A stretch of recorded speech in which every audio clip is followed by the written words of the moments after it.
4 minutes remaining.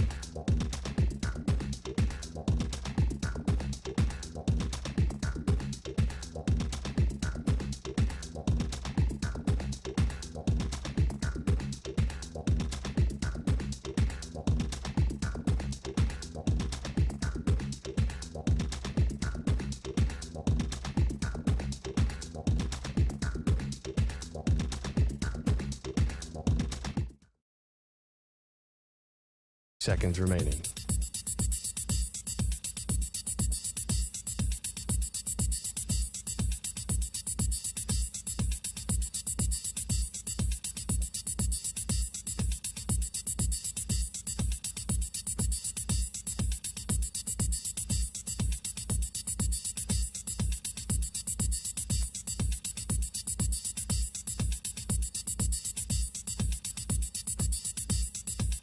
Three minutes remaining.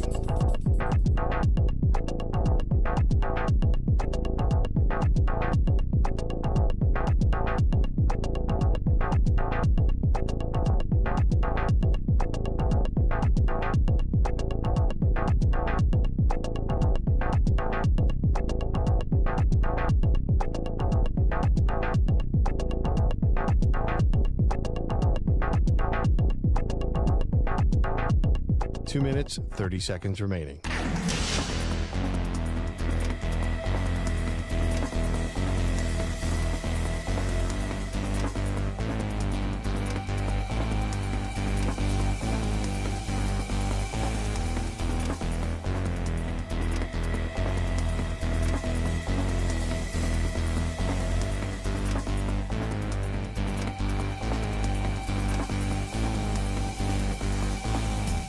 Two minutes remaining.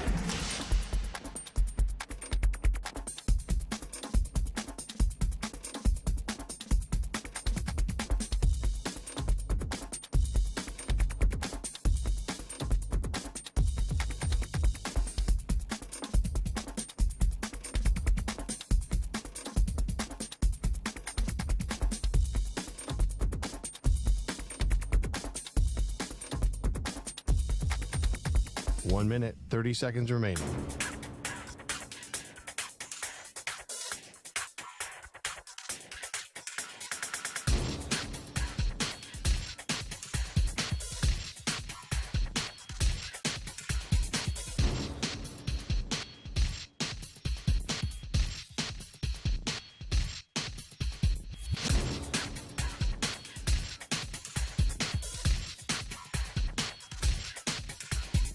One minute remaining.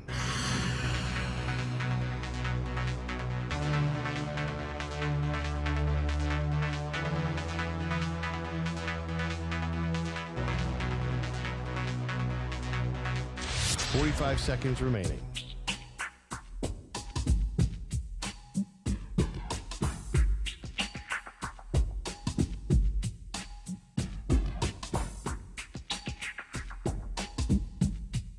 Thirty seconds remaining.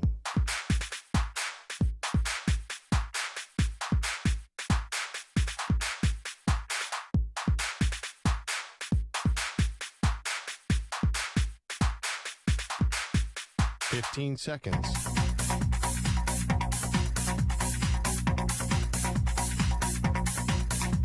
Break ends in 5 seconds.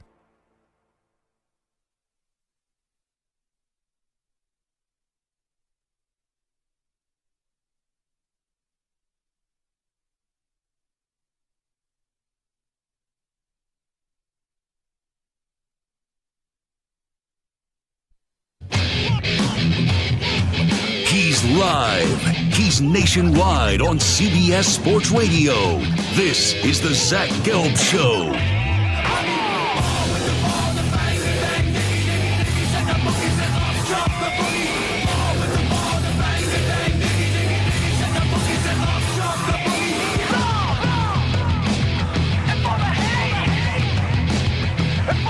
Here's your host, Zach Gelb.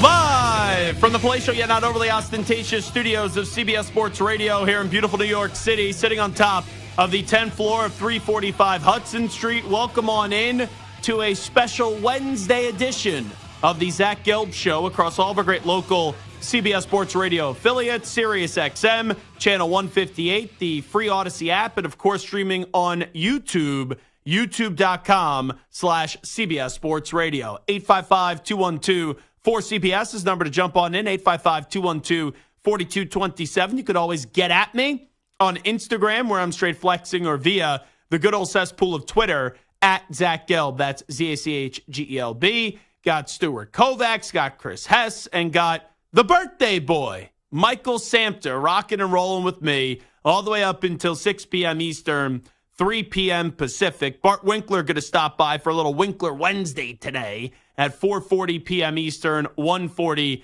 p.m. Pacific, or until he gives us this lame excuse about how his kid's daycare had the heat go out and then he had to bail last week, which I love Bart, but I kind of raised an eyebrow to whatever happened last week. But 44 years ago, I was told, I was not alive, I wasn't even a thought then, but I was told the doctor pulled Samter out of the womb, and the doctor said, today is a day that will live in infamy. So a happy birthday to Michael Samter. How you feeling today, by the way, Mike? I feel like I'm JR now every day when he asks his producer, hot take Hickey, how you doing? So I'll start you off today since it is your birthday. The floor is yours. How are you feeling 44 years old now? Old. I feel very old. You don't look old. I would have never thought you were 44. Yeah, I mean, the beard kind of gives it away with all the gray that I'm starting to get in the beard. But yeah, I mean, I guess I can have a youthful look. Maybe it's the height kind of throws it off, but my daughter started walking the past couple days, so I feel very, very old. Old and nervous. Very, very nervous. Well, you got a lot of big life things that are happening right now. So, you're at the age where you are the provider, let's just say, and now you got a lot of responsibilities. So it's a fun time. And yeah, you already are gray, but I'm sure you'll get grayer throughout this next year. I mean, just over the last 2 days, watching her walk across the hallway, the beard has gone from gray to Santa Claus. Yeah, just wait until she starts asking Dada for money. And then you just basically become an ATM, and that's your only sole purpose of living. What money? Management, Samter could use a raise, a nice little birthday present. Alrighty. So we have one more layer to get into from the whole Russell Wilson, I don't want to say situation. Let's just call it a disaster in Denver. Because the last 2 years, you had Russell Wilson get the fat contract and then show up out of shape. And not only show up out of shape, he wasn't committed to providing a healthy environment in that locker room in year number one. Now, it wasn't all on Russ. Let's be fair. Nathaniel Hackett was one of the worst coaching hires ever. Not the worst, but one of the worst coaching hires ever. And that situation was just impossible to succeed in. But Russell Wilson in year one was a horrible, and I don't mean only just a horrible quarterback, a dreadful quarterback, a putrid quarterback. And he went from being in a spot where he was king to a spot where he ended up being a laughingstock and a punchline to almost every joke. And the only time he wouldn't be the punchline to every joke was if people were taking a run at Nathaniel Hackett. But there was supposed to be new life in Denver this past year. And that relationship between Sean Payton and Russell Wilson never got off the ground. And I believe Sean went into that job knowing that this was going to be 1 year for Russell Wilson, which ends up going down as one of the worst trades in NFL history. Because you have a quarterback that not only did you trade multiple first-round picks for, but you then gave him an extension when he had years remaining on his deal, and now you have to issue the largest dead cap hit in NFL history of 80-something, 85-something million dollars. So that contract hasn't even kicked in. This deal, for it to go this south and this contract to go south this quickly, is one of the wildest things I've ever seen in the NFL. Because it wasn't as if you were trading for a player that was based off potential. This wasn't the Niners trading up in the draft and giving all those first-round picks for a player that's ever played in the NFL. This was a guy that was a 9-time Pro Bowler. So look how quickly this era ended. And quite frankly, we shouldn't even call it an era. We should call it an error. And you go back to all the excitement and all the praise that was bestowed upon this move. And the amazing part is, in less than a year, forget this past year, but in less than a year, everyone was like, uh-oh, Denver has a problem. Where you thought the situations and all the other quarterbacks post number 18 were bad, this one ended up being the worst one because of the money and the picks that you gave away for it. And also, the fascinating thing to me is, you know who skates free through all this? Like, Russell Wilson's now out of a job. And you know Nathaniel Hackett lost his job, didn't even make it a full year. I think Sean Payton is now on the hot seat. But what about the GM? Does anyone ever talk about George Payton? He was the one, and I know that at the time it was meant as a positive decision. He pulled the trigger on the trade, and not only pulled the trigger on the trade, then rushed to give the contract extension. And then I know that it maybe wasn't necessarily his hire. It was the new owners that probably were able to get the deal done with Sean Payton. But now you have a legendary coach in there, and I think some of that is now people forget about the GM because they just think Sean runs the organization. But it is wild to me how there hasn't been a lot of public bashing of George Payton. But the last few years, this has not been the only mega deal that has gone down. Sometimes they work. Like the LA Rams gave up 2 first-round picks and then threw in Jared Goff to trade to the Detroit Lions, and the LA Rams won a Super Bowl. Les Snead said, bleep those draft picks, and we're going to go win a Super Bowl. Stafford won a Super Bowl for them. You look at the Lions, it hasn't been a disaster for them. They were just in an NFC Championship game, and I don't believe anyone believes that Jared Goff is this great quarterback, but he's a good quarterback in that situation for this team. And not only do you have to look at it for the quarterback going to one spot, but you have to look at it the other team that gave away the quarterback. So in this case with Seattle and Denver, Seattle in year one won. They got to the playoffs. In year 2, they didn't make the playoffs, and now Pete Carroll's out of a job. So we still need to see who the next franchise quarterback's going to be for the Seattle Seahawks. But for Denver, this is now a total rebuild, where you see some stuff today that maybe Cortland Sutton could be available and Jerry Jeudy could be available as well. Like, their only player on this roster that, to me, is an untouchable is Patrick Surtain. That's the only player that I look at and I go, all right, you could win with that player. I'm not saying there aren't other winning players on the roster, but there's not a lot of other you got to have them players on this team. So not only did you swing and miss on the contract, not only did you swing and miss on the player, and not only did you swing and miss on the trade, this whole organization is in a brutal spot. But we then mentioned the Stafford and Goff trade that has worked out. There's also 2 other quarterbacks that have been on the move that so far, one trade, I'm not going to say it's a failure. The other one, though, has been extremely disappointing. And that's Deshaun Watson. The Deshaun Watson one has been extremely disappointing. And you look at all the first-round picks, the 3 that they gave up to go get Deshaun Watson. You knew the first year he was barely going to play because of the suspension. And then this year, you look at Deshaun Watson, when he was on the field, he never really played a good game. And the game where he got injured and then was out for the season, that was probably like his best game in Cleveland. And so far, through 2 years of Deshaun Watson being on this team, and you see the way that this has gone down, it's not only, okay, Deshaun Watson hasn't done his job, but the guy you gave up on him, Baker Mayfield, goes to Tampa. And I know that there was a stop in Carolina and LA as well in 1 year, but he goes to Tampa and he takes a team that doesn't have as much talent as the Cleveland Browns. I know they play in a garbage division, but they did go to the playoffs this past year. Not only go to the playoffs, they won a playoff game. And I go into this upcoming football season, there is an enormous amount of pressure on Deshaun Watson. Because Samter said it the other day. Deshaun Watson at one point was perceived to be a quarterback that was on his way to being an elite quarterback in the NFL. Like his final year playing in Houston, he put up great numbers on a garbage team in a toxic situation, and you knew that Bill O'Brien just messed up that team.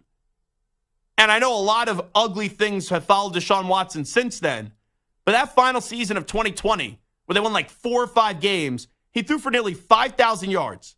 He had 33 touchdowns and 7 interceptions on a team that didn't have a ton of talent, and he completed 70.2% of his passes.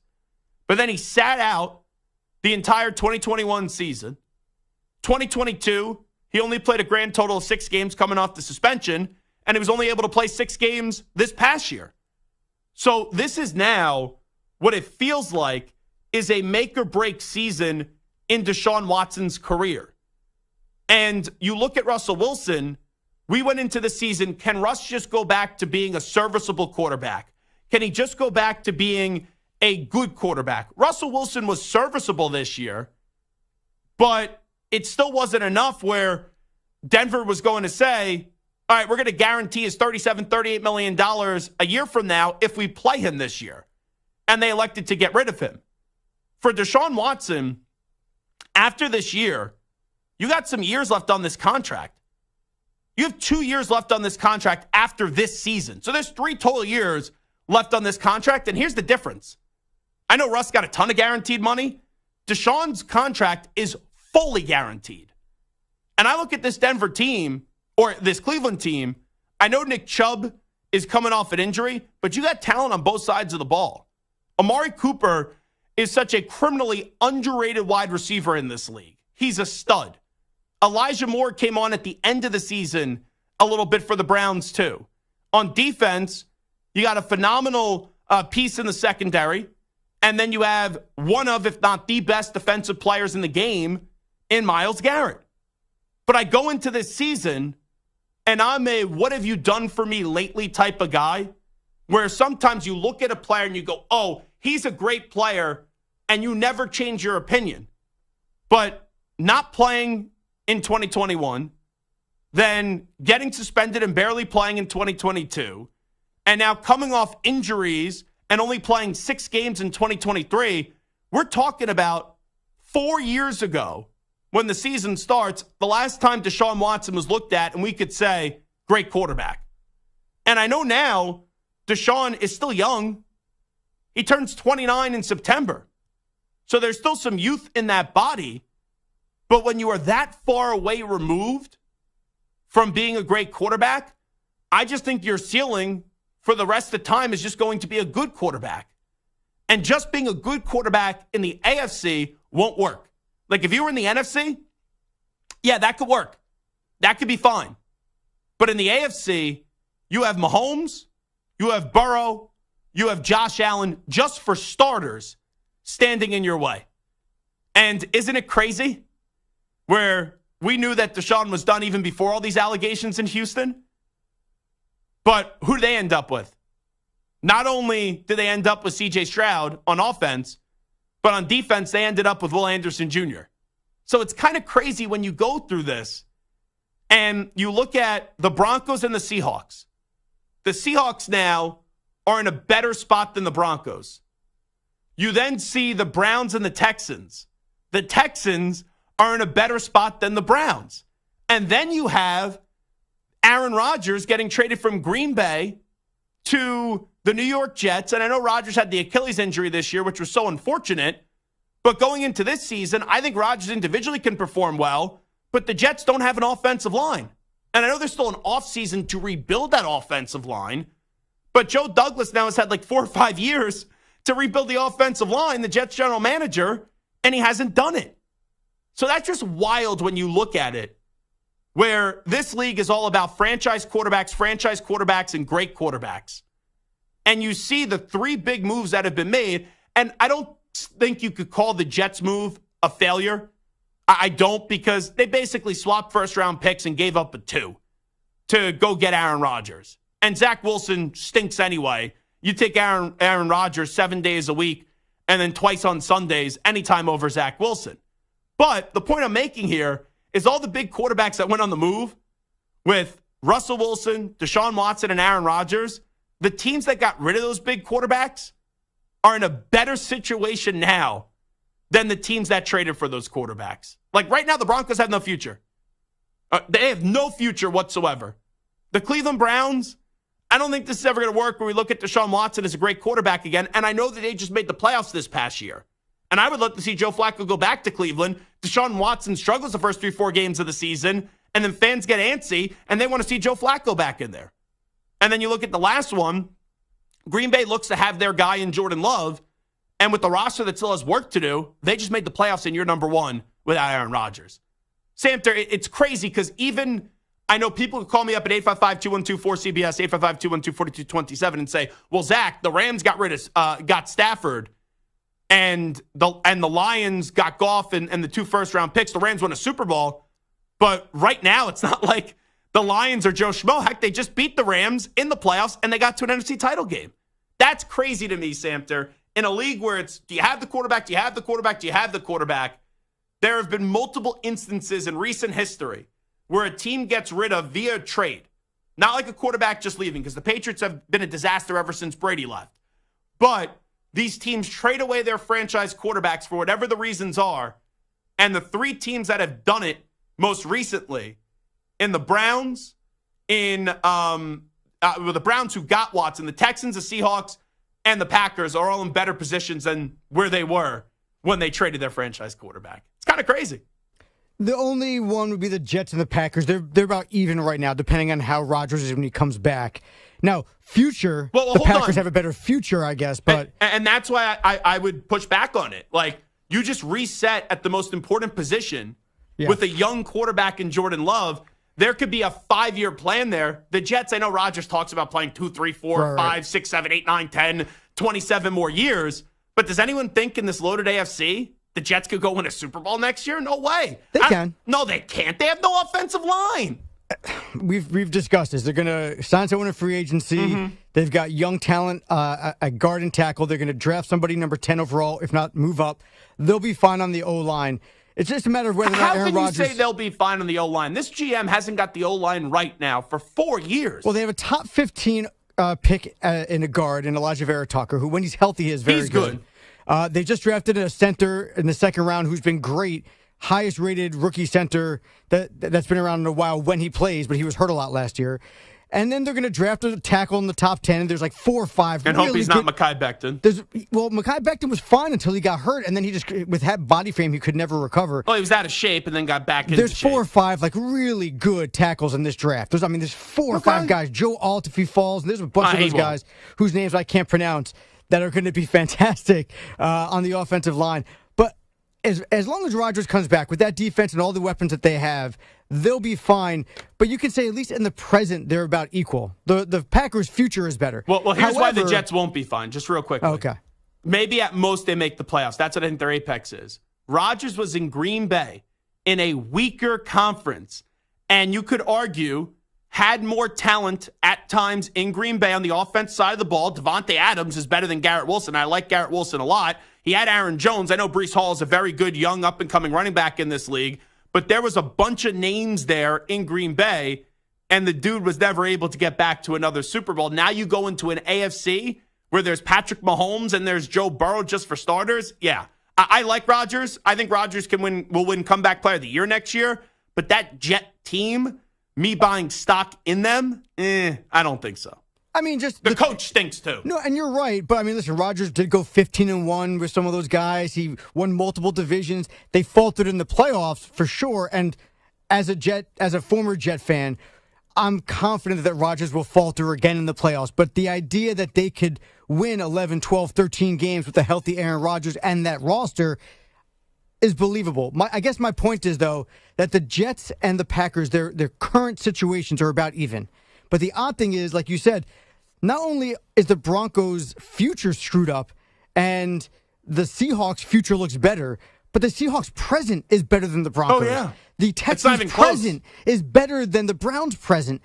So forget about what the future looks like with getting all the picks and trading away the star player, but their presents are actually better also, which is incredible that their future and their present is better. And maybe this is a roadmap. Maybe this is kind of a starting point for other teams who have star quarterbacks who are maybe hitting an apex, or have hit the apex, or maybe have a year or two left of that apex, and getting rid of them and bringing the draft picks in. This might be kind of the new blueprint for how teams advance with kind of an aging but still quality quarterback. Well, I'll tell you why that's not going to be the case necessarily. Because all three of these guys gave their teams reasons or signs to move on. Like a Josh Allen in 3-4 years from now is not going to give a reason for the Bills to move on. But you didn't think that about Deshaun Watson 3 years ago? Hold on. Russ Wilson? Deshaun Watson, no one could have predicted what happened to him off the field. field. That's my point. But hold on. Even before that, Bill O'Brien was the reason why, and deservedly so, and Jack Easterby, who we thought was the creep at the time, and then ended up being Watson was the creep.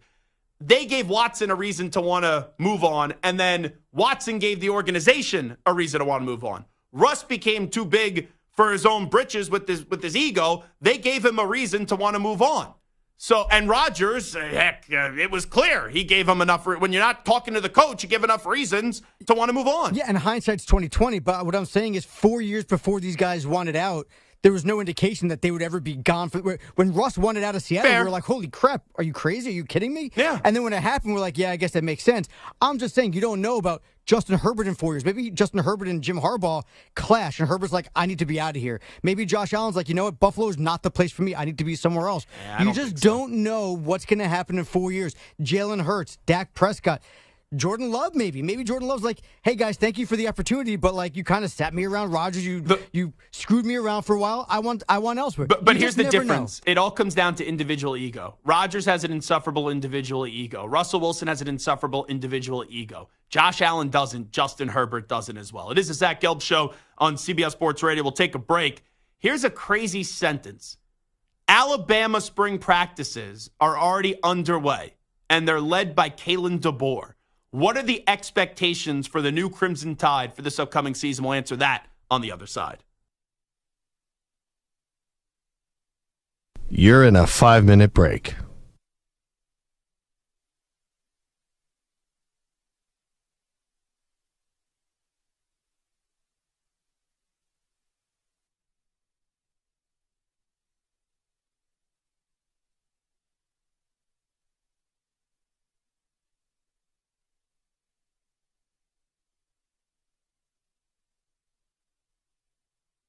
Four minutes, 30 seconds remaining.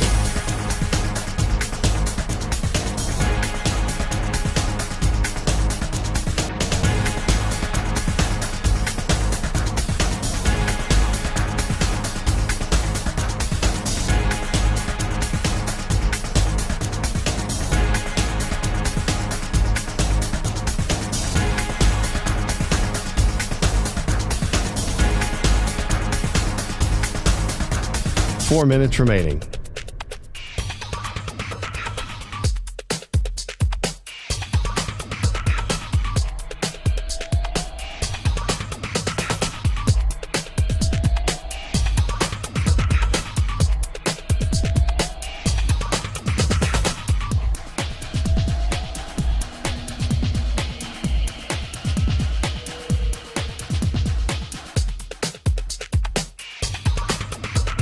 Three minutes, 30 seconds remaining.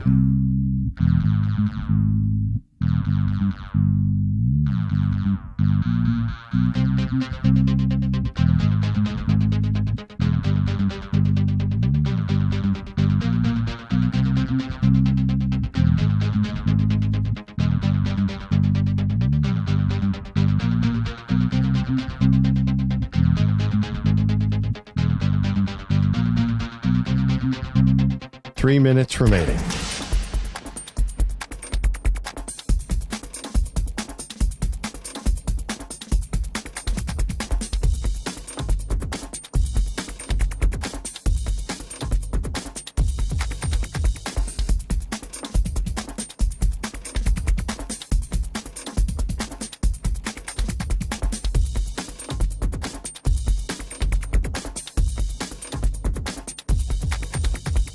2 minutes, 30 seconds remaining.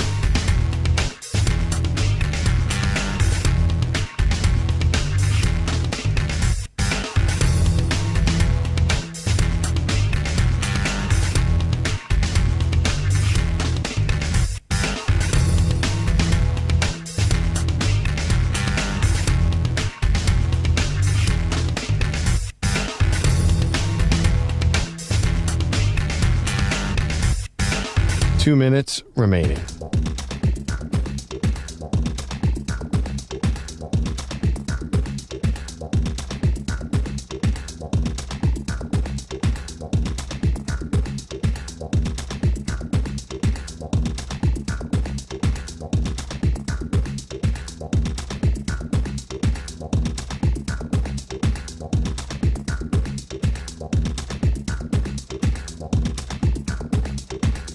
One minute, 30 seconds remaining.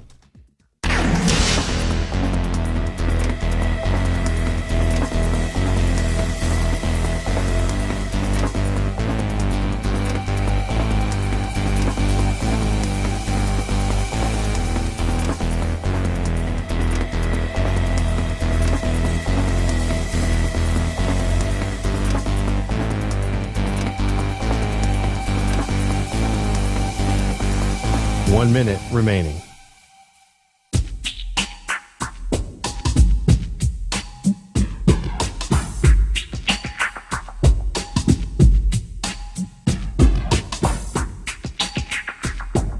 Forty-five seconds remaining.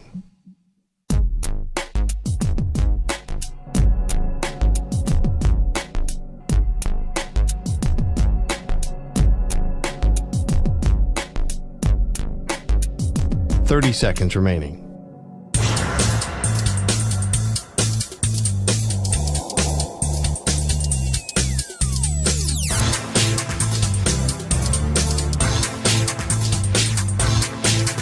Fifteen seconds.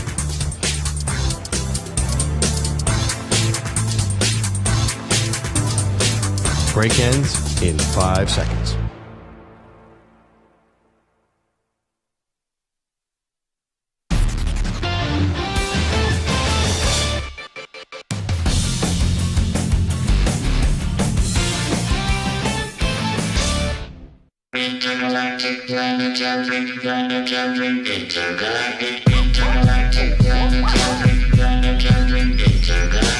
Now back to the Zach Gelb Show.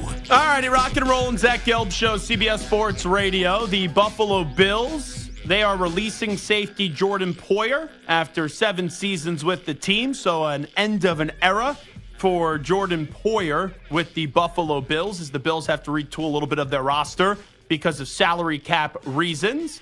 And that's one of the players that they're electing to move on from as the Bills try to take advantage of this championship window with Josh Allen as their quarterback. It's also crazy because it feels like it was just yesterday that we were on the air and we were starting the first 2 hours of the show talking about Pete Carroll basically getting fired by the Seattle Seahawks and no longer being the head coach. And then right towards the end of the 4 p.m. Eastern time hour, Samter just was like, we got breaking news. And it was that Nick Saban was walking away as the head coach of Alabama. Now, Chris Lowe did a feature today on Alabama's decision with Nick Saban and Nick Saban retiring and the replacement of Kalen DeBoer.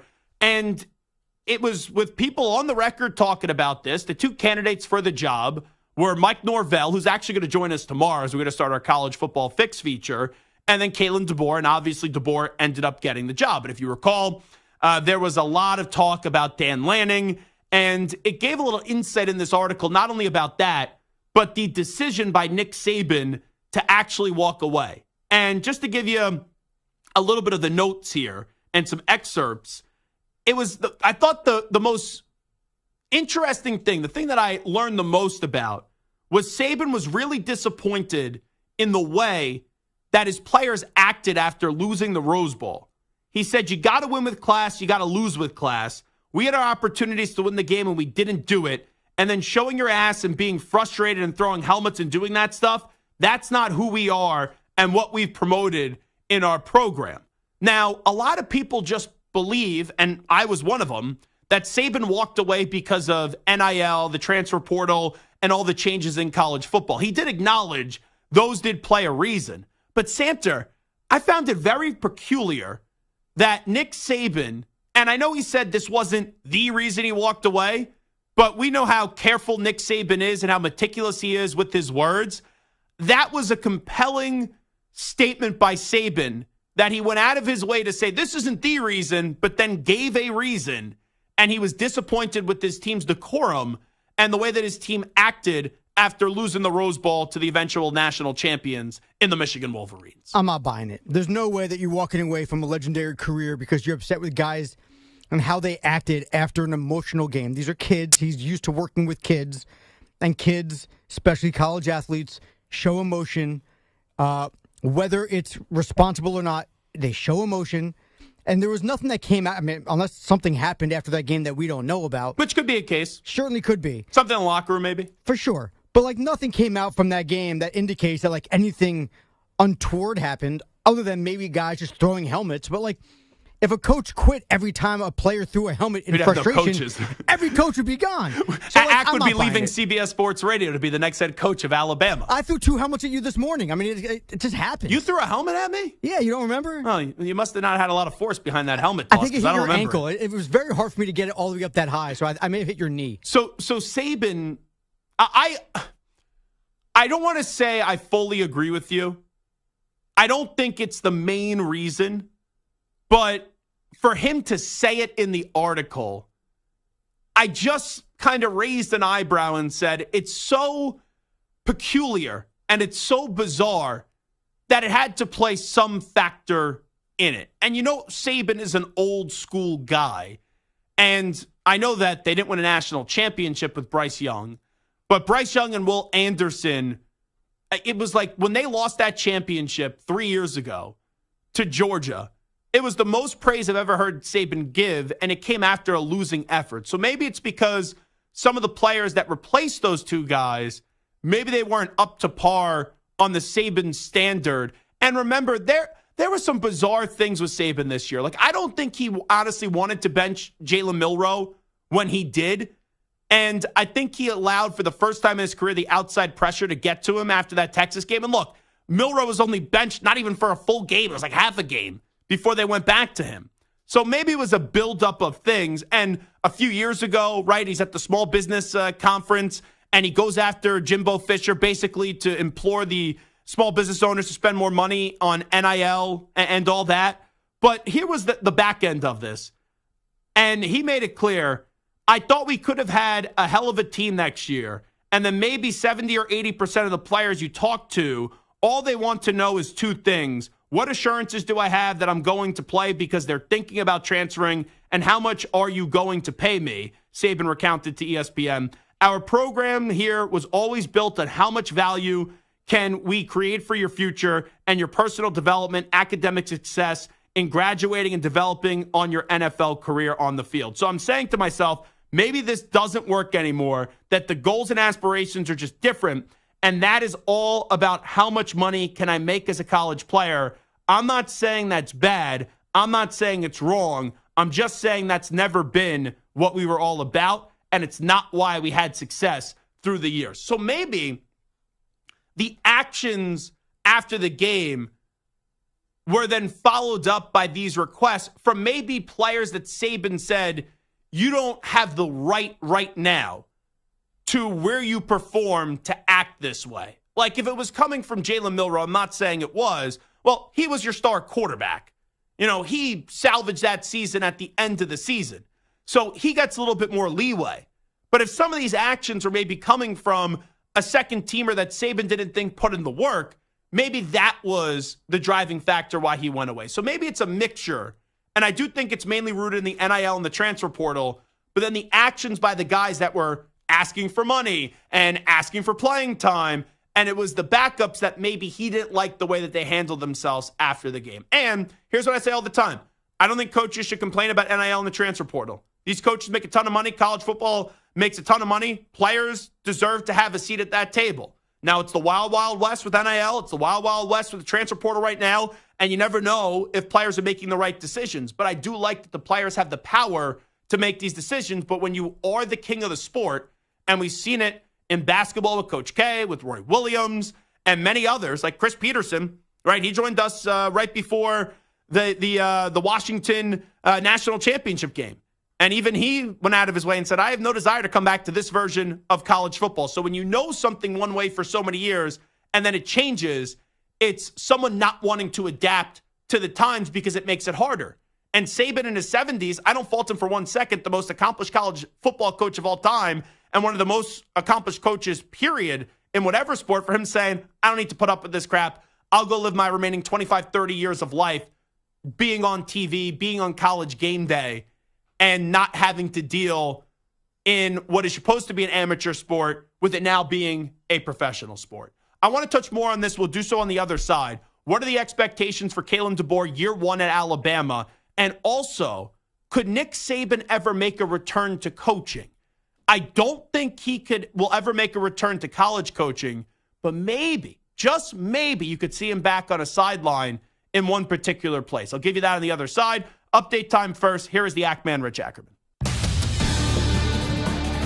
CBS Sports Radio. Sports Flash. And it's sponsored by Progressive Insurance. Drivers who switch and save with Progressive save nearly $750 on average. Call or click today to find out if they could save you hundreds on your car insurance. The Bills' defense will look a lot different next year without Jordan Poyer. The 32-year-old is being released by the Bills to clear at least $7.5 million in cap space, and they are set to restructure other deals to create more flexibility. Kaimi Fairbairn has been one of the NFL's best kickers and now paid that way with a 4-year extension from the Texans worth $15 million or $15.9 million, making the fourth highest paid player at the position. Zach Ertz is back in the NFC East, signing a 1-year deal with the Commanders.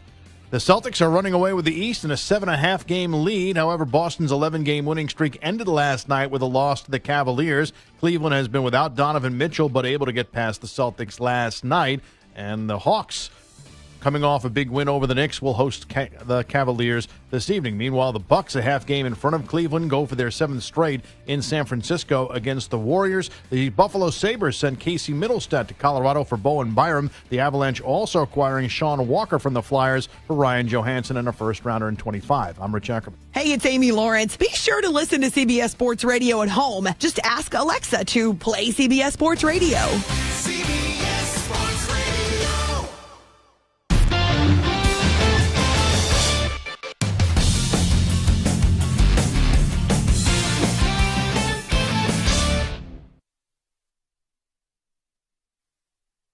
You're in a 5-minute break.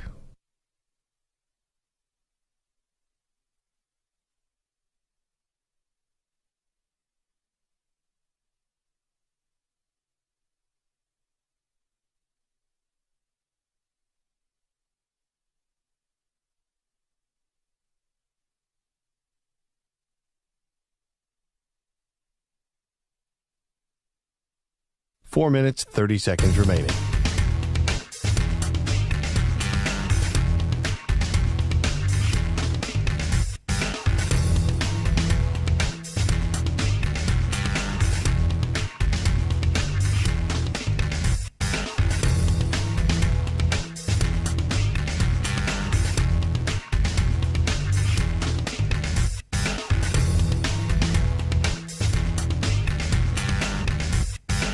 Four minutes remaining.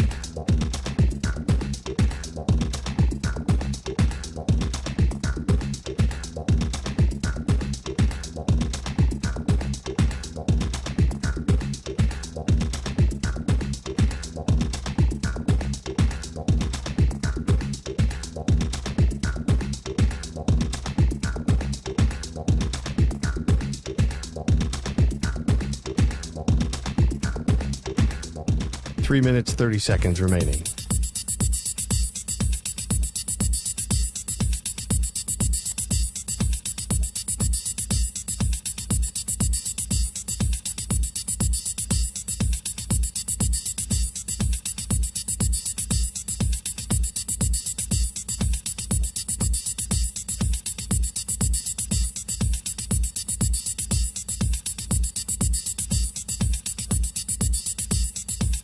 3 minutes remaining.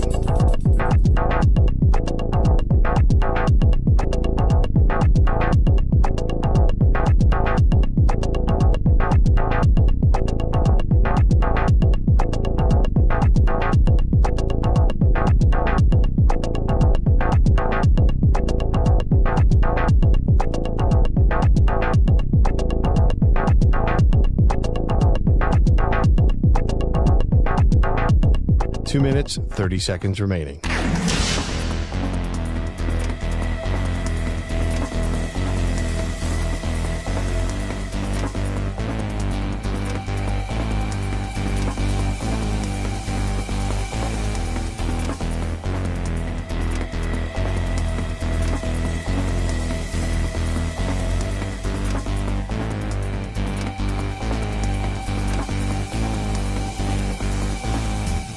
Two minutes remaining.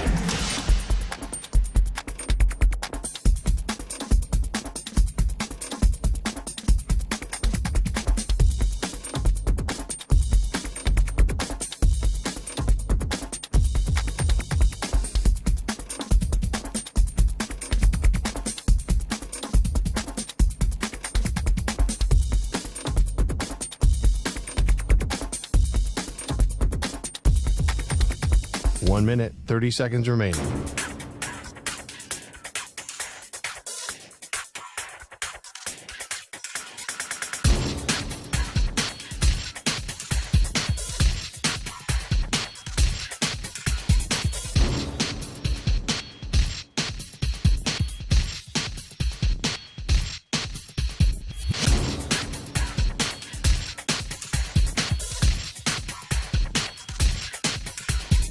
One minute remaining.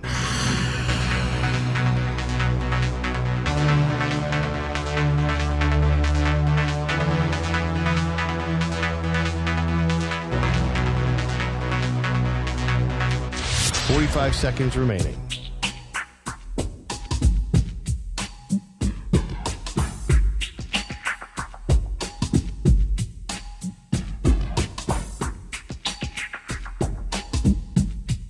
Thirty seconds remaining.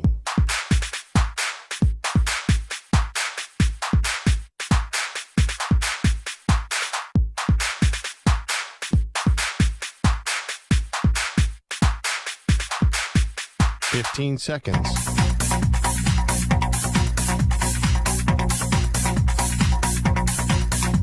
Break ends in 5 seconds.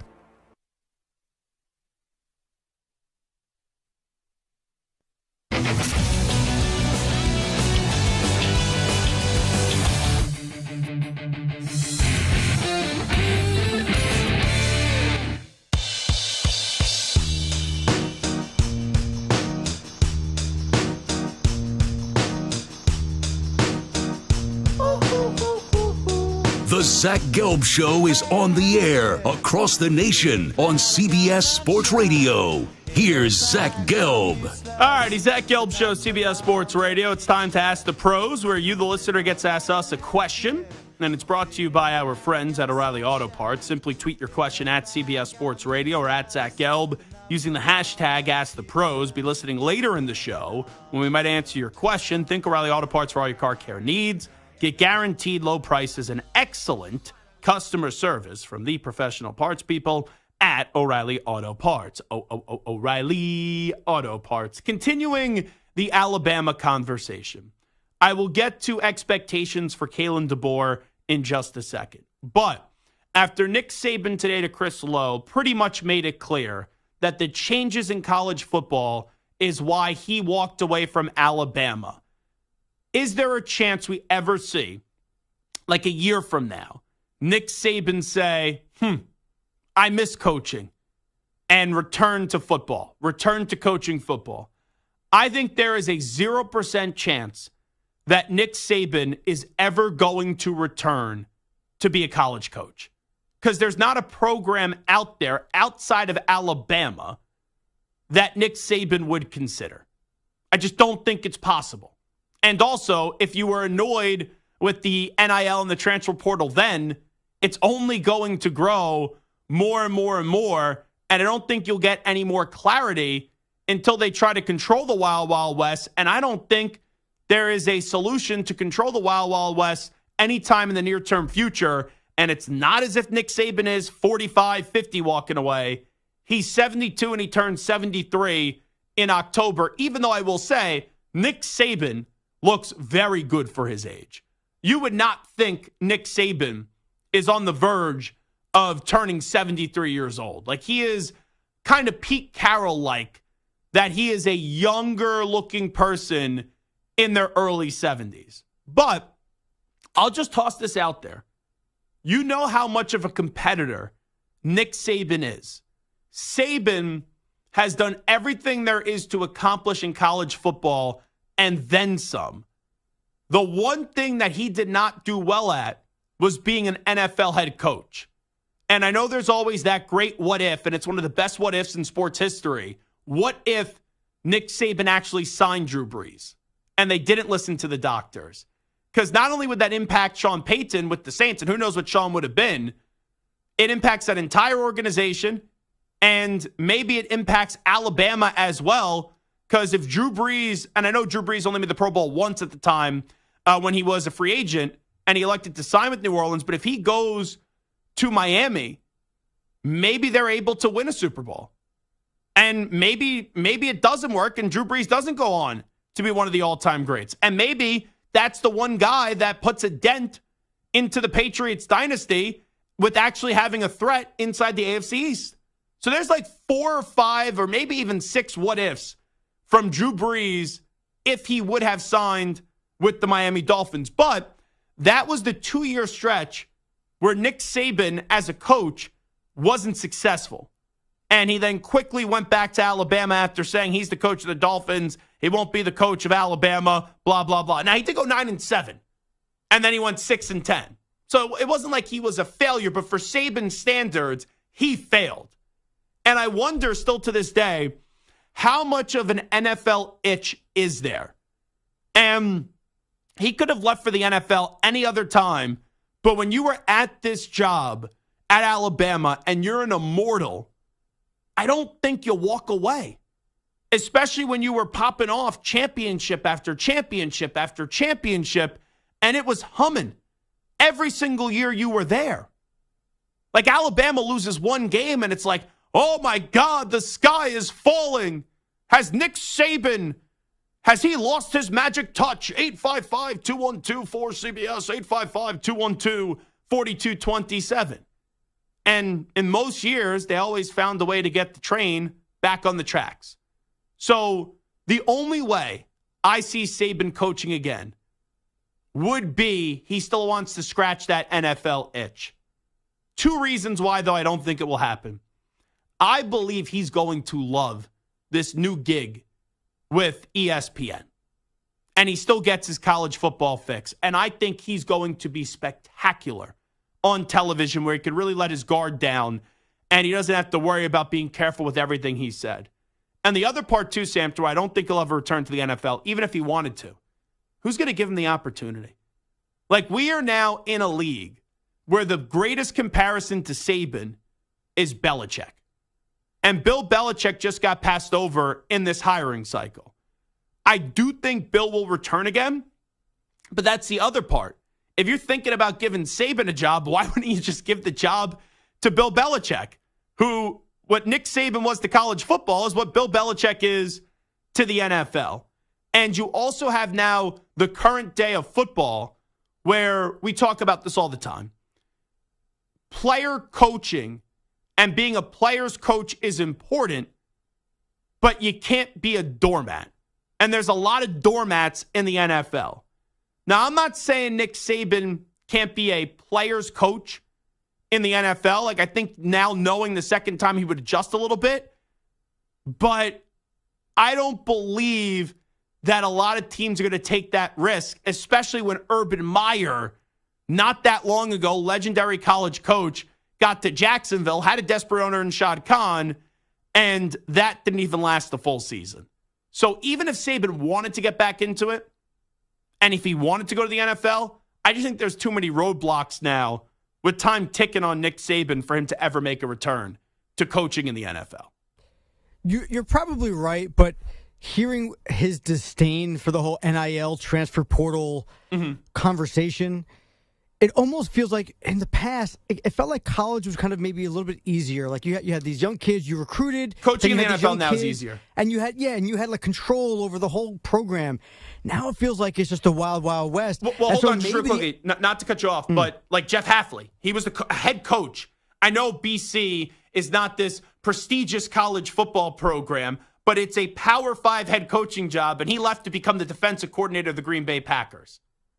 Yeah, I mean, and you know, we're going to hear from Chip Kelly later on in the show when he was talking at his introductory press conference. I think there's a lot of these coaches who are head coaches, and they're just like, it's just the juice isn't worth the squeeze. No, you want to pay me $8 million? I'll deal with all the headaches. All right. You know what though? If you can Quit make the $2 bitching. million as an assistant for the Buckeyes, Fair. versus $8 million with all the headaches of NILs and job security and stress and all these different things, or you can go to the NFL and make $1.5 million as an offensive coordinator at DC. I mean, maybe at the end of the day, like that's and Boston College. How much is a guy at Boston College really making? $2 million a year? $1.5 million? Maybe more than that. I don't know what the Hafley contract was, but it's become a very lucrative market. Yeah. So I think at the end of the day, right now, I could see Saban getting back into the NFL before getting into college, just because he has no interest in getting back into that wild, wild west. And at least with the NFL, you know what you're getting yourself into. On his latest extension at BC, Hafley was making around $4 million per season. He ain't making that at the NFL, I can tell you that, but he'll still make good money, and it's going to be less individual stress on him. And then also, if he wants to have aspirations of being an NFL head coach, well, when you're on the NFL sideline, makes it easier to do that as well. Now, real quickly, just because Alabama spring practice is already underway, the Nick Saban era is over, even though he's still a part of the university, but now the Kalen DeBoer era starts. There's going to be a contingent of Alabama fans that will do the whole woe is me. We miss Saban. Anything short of a national championship is a disaster. For over a decade, Alabama fans had the expectation and the fair expectation of championship or bust. You should not go into this season as a Crimson Tide fan saying this is a championship or bust season. For Kalen DeBoer, and I know it's a low standard, and I believe in Kalen DeBoer. I love Kalen DeBoer. I think he's home run higher. I think he will win a national championship at Alabama one day. But in year one, taking over for the legendary Nick Saban, the GOAT of college football, one of the greatest coaches of all time, I think all you could expect is just making the college football playoff. And I know that doesn't have the same meaning as it did when there was only 4 teams because they expanded and they're ruining college football going to 12. But for DeBoer to have a chance to succeed at Alabama and to quiet down some of the Alabama fan that's like, oh, this is this outsider. Oh, we only want Nick Saban. It's we can't believe Nick Saban isn't coaching. You need to make the college football playoff. Bare minimum, you need to make the college football playoff. Because if you don't, then the pushback and the outrage that you hear now is going to just get bigger and bigger and bigger and just grow exponentially. And then I don't know if you're going to be able to recover from that. This dude, though, has won everywhere he's gone in Kalen DeBoer. He just took Washington to a national championship game. Now with the resources at Alabama and the prime real estate of Alabama, there's no doubt in my mind that he could succeed. But in year one, you got to have fair, realistic expectations, and you can't ask what you asked out of Saban out of DeBoer in year one. Zach Gelb Show, CBS Sports Radio. We'll take a timeout. When we come on back, Zion Williamson speaks on the dunk contest. I have 3 people that I must see in the next few years participate in the NBA dunk contest this evening.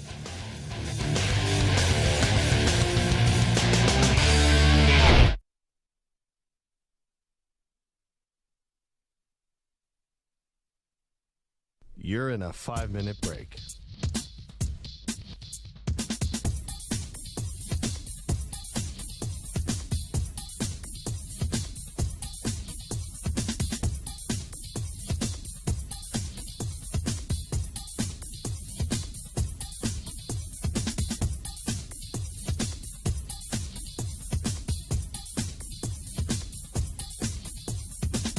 Four minutes, 30 seconds remaining.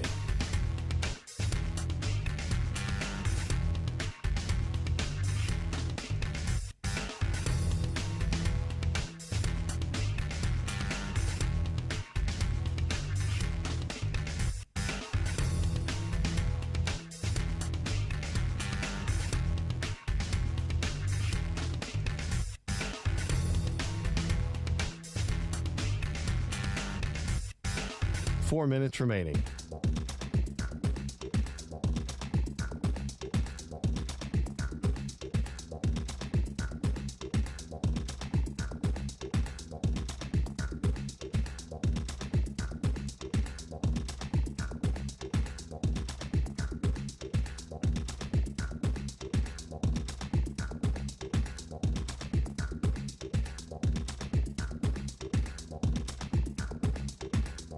Three minutes, 30 seconds remaining.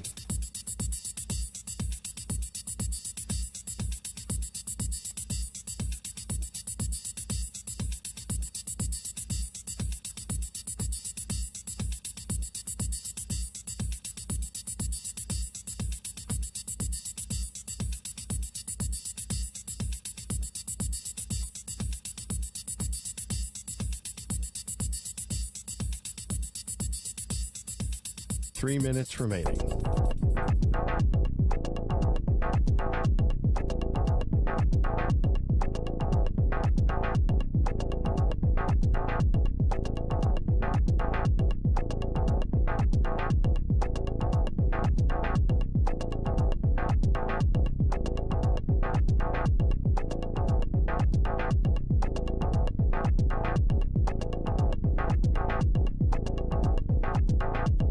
Two minutes, 30 seconds remaining.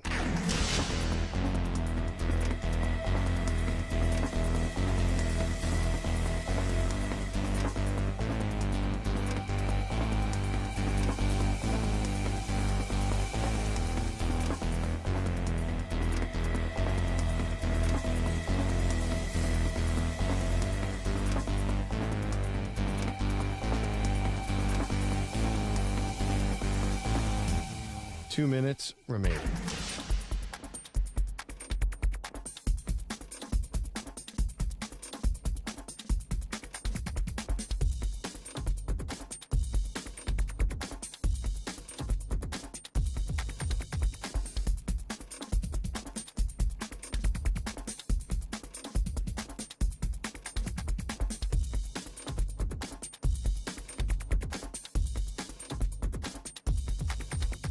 One minute, 30 seconds remaining.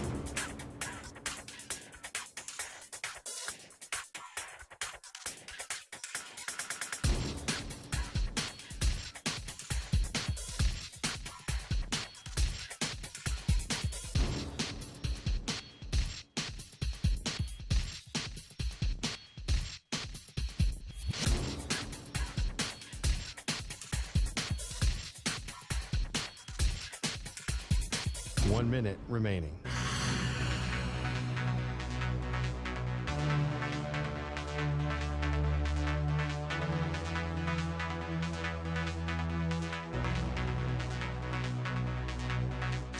Forty-five seconds remaining.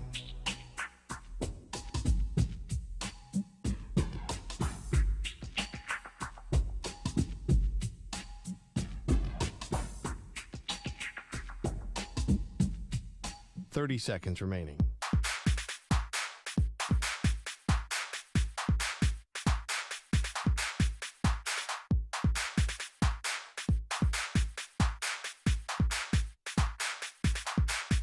Fifteen seconds.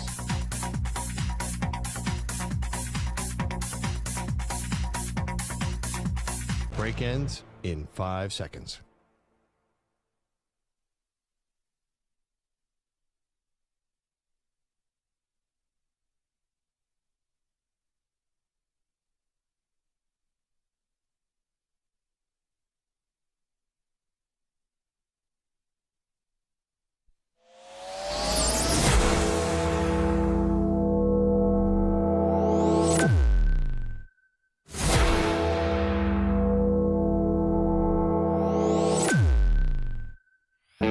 He's live. He's nationwide on CBS Sports Radio.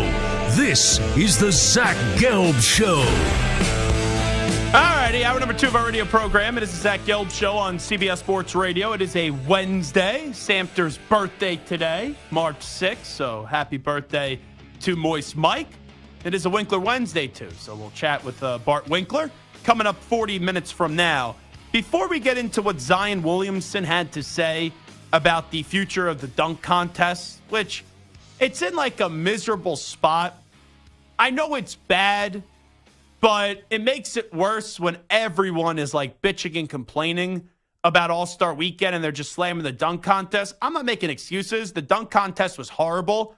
But with what we got to see with Steph and Sabrina, my standard was so low for NBA All-Star Weekend that at least gave me something that I said, okay, I enjoyed at least one facet, one phase of NBA All-Star Weekend. But I have 3 players that need to participate in the NBA dunk contest to save the future of the dunk contest. But before we get to that, hey, Samter, for your birthday, and I know you're not going out for dinner tonight. I think your wife, or you believe your wife, is cooking something up for you, and you guys are going to have a nice night with the baby and all that in your New York City apartment. But let's say you're going out for your birthday, and you're at a restaurant.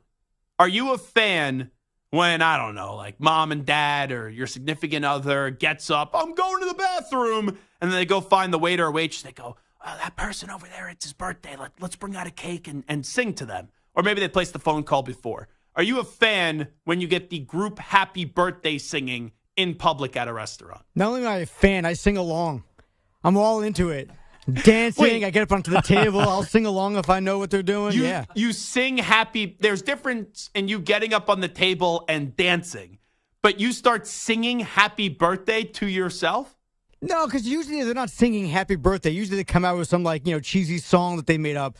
And they're just like, they're clapping along, happy birthday, or whatever it is. Where do you go to? Friendlies? They used to do that at Friendlies. Friendlies has a birthday song. It's not too short. It's not too long. There you go. And Maybe then one of something those. with wishes, and then, or like, we'll make you clean our dishes. And it's like, sound off, happy birthday. Oh, yeah, I'm not happy cleaning any birthday dishes. to you. No, but I enjoy all that. Yeah, absolutely.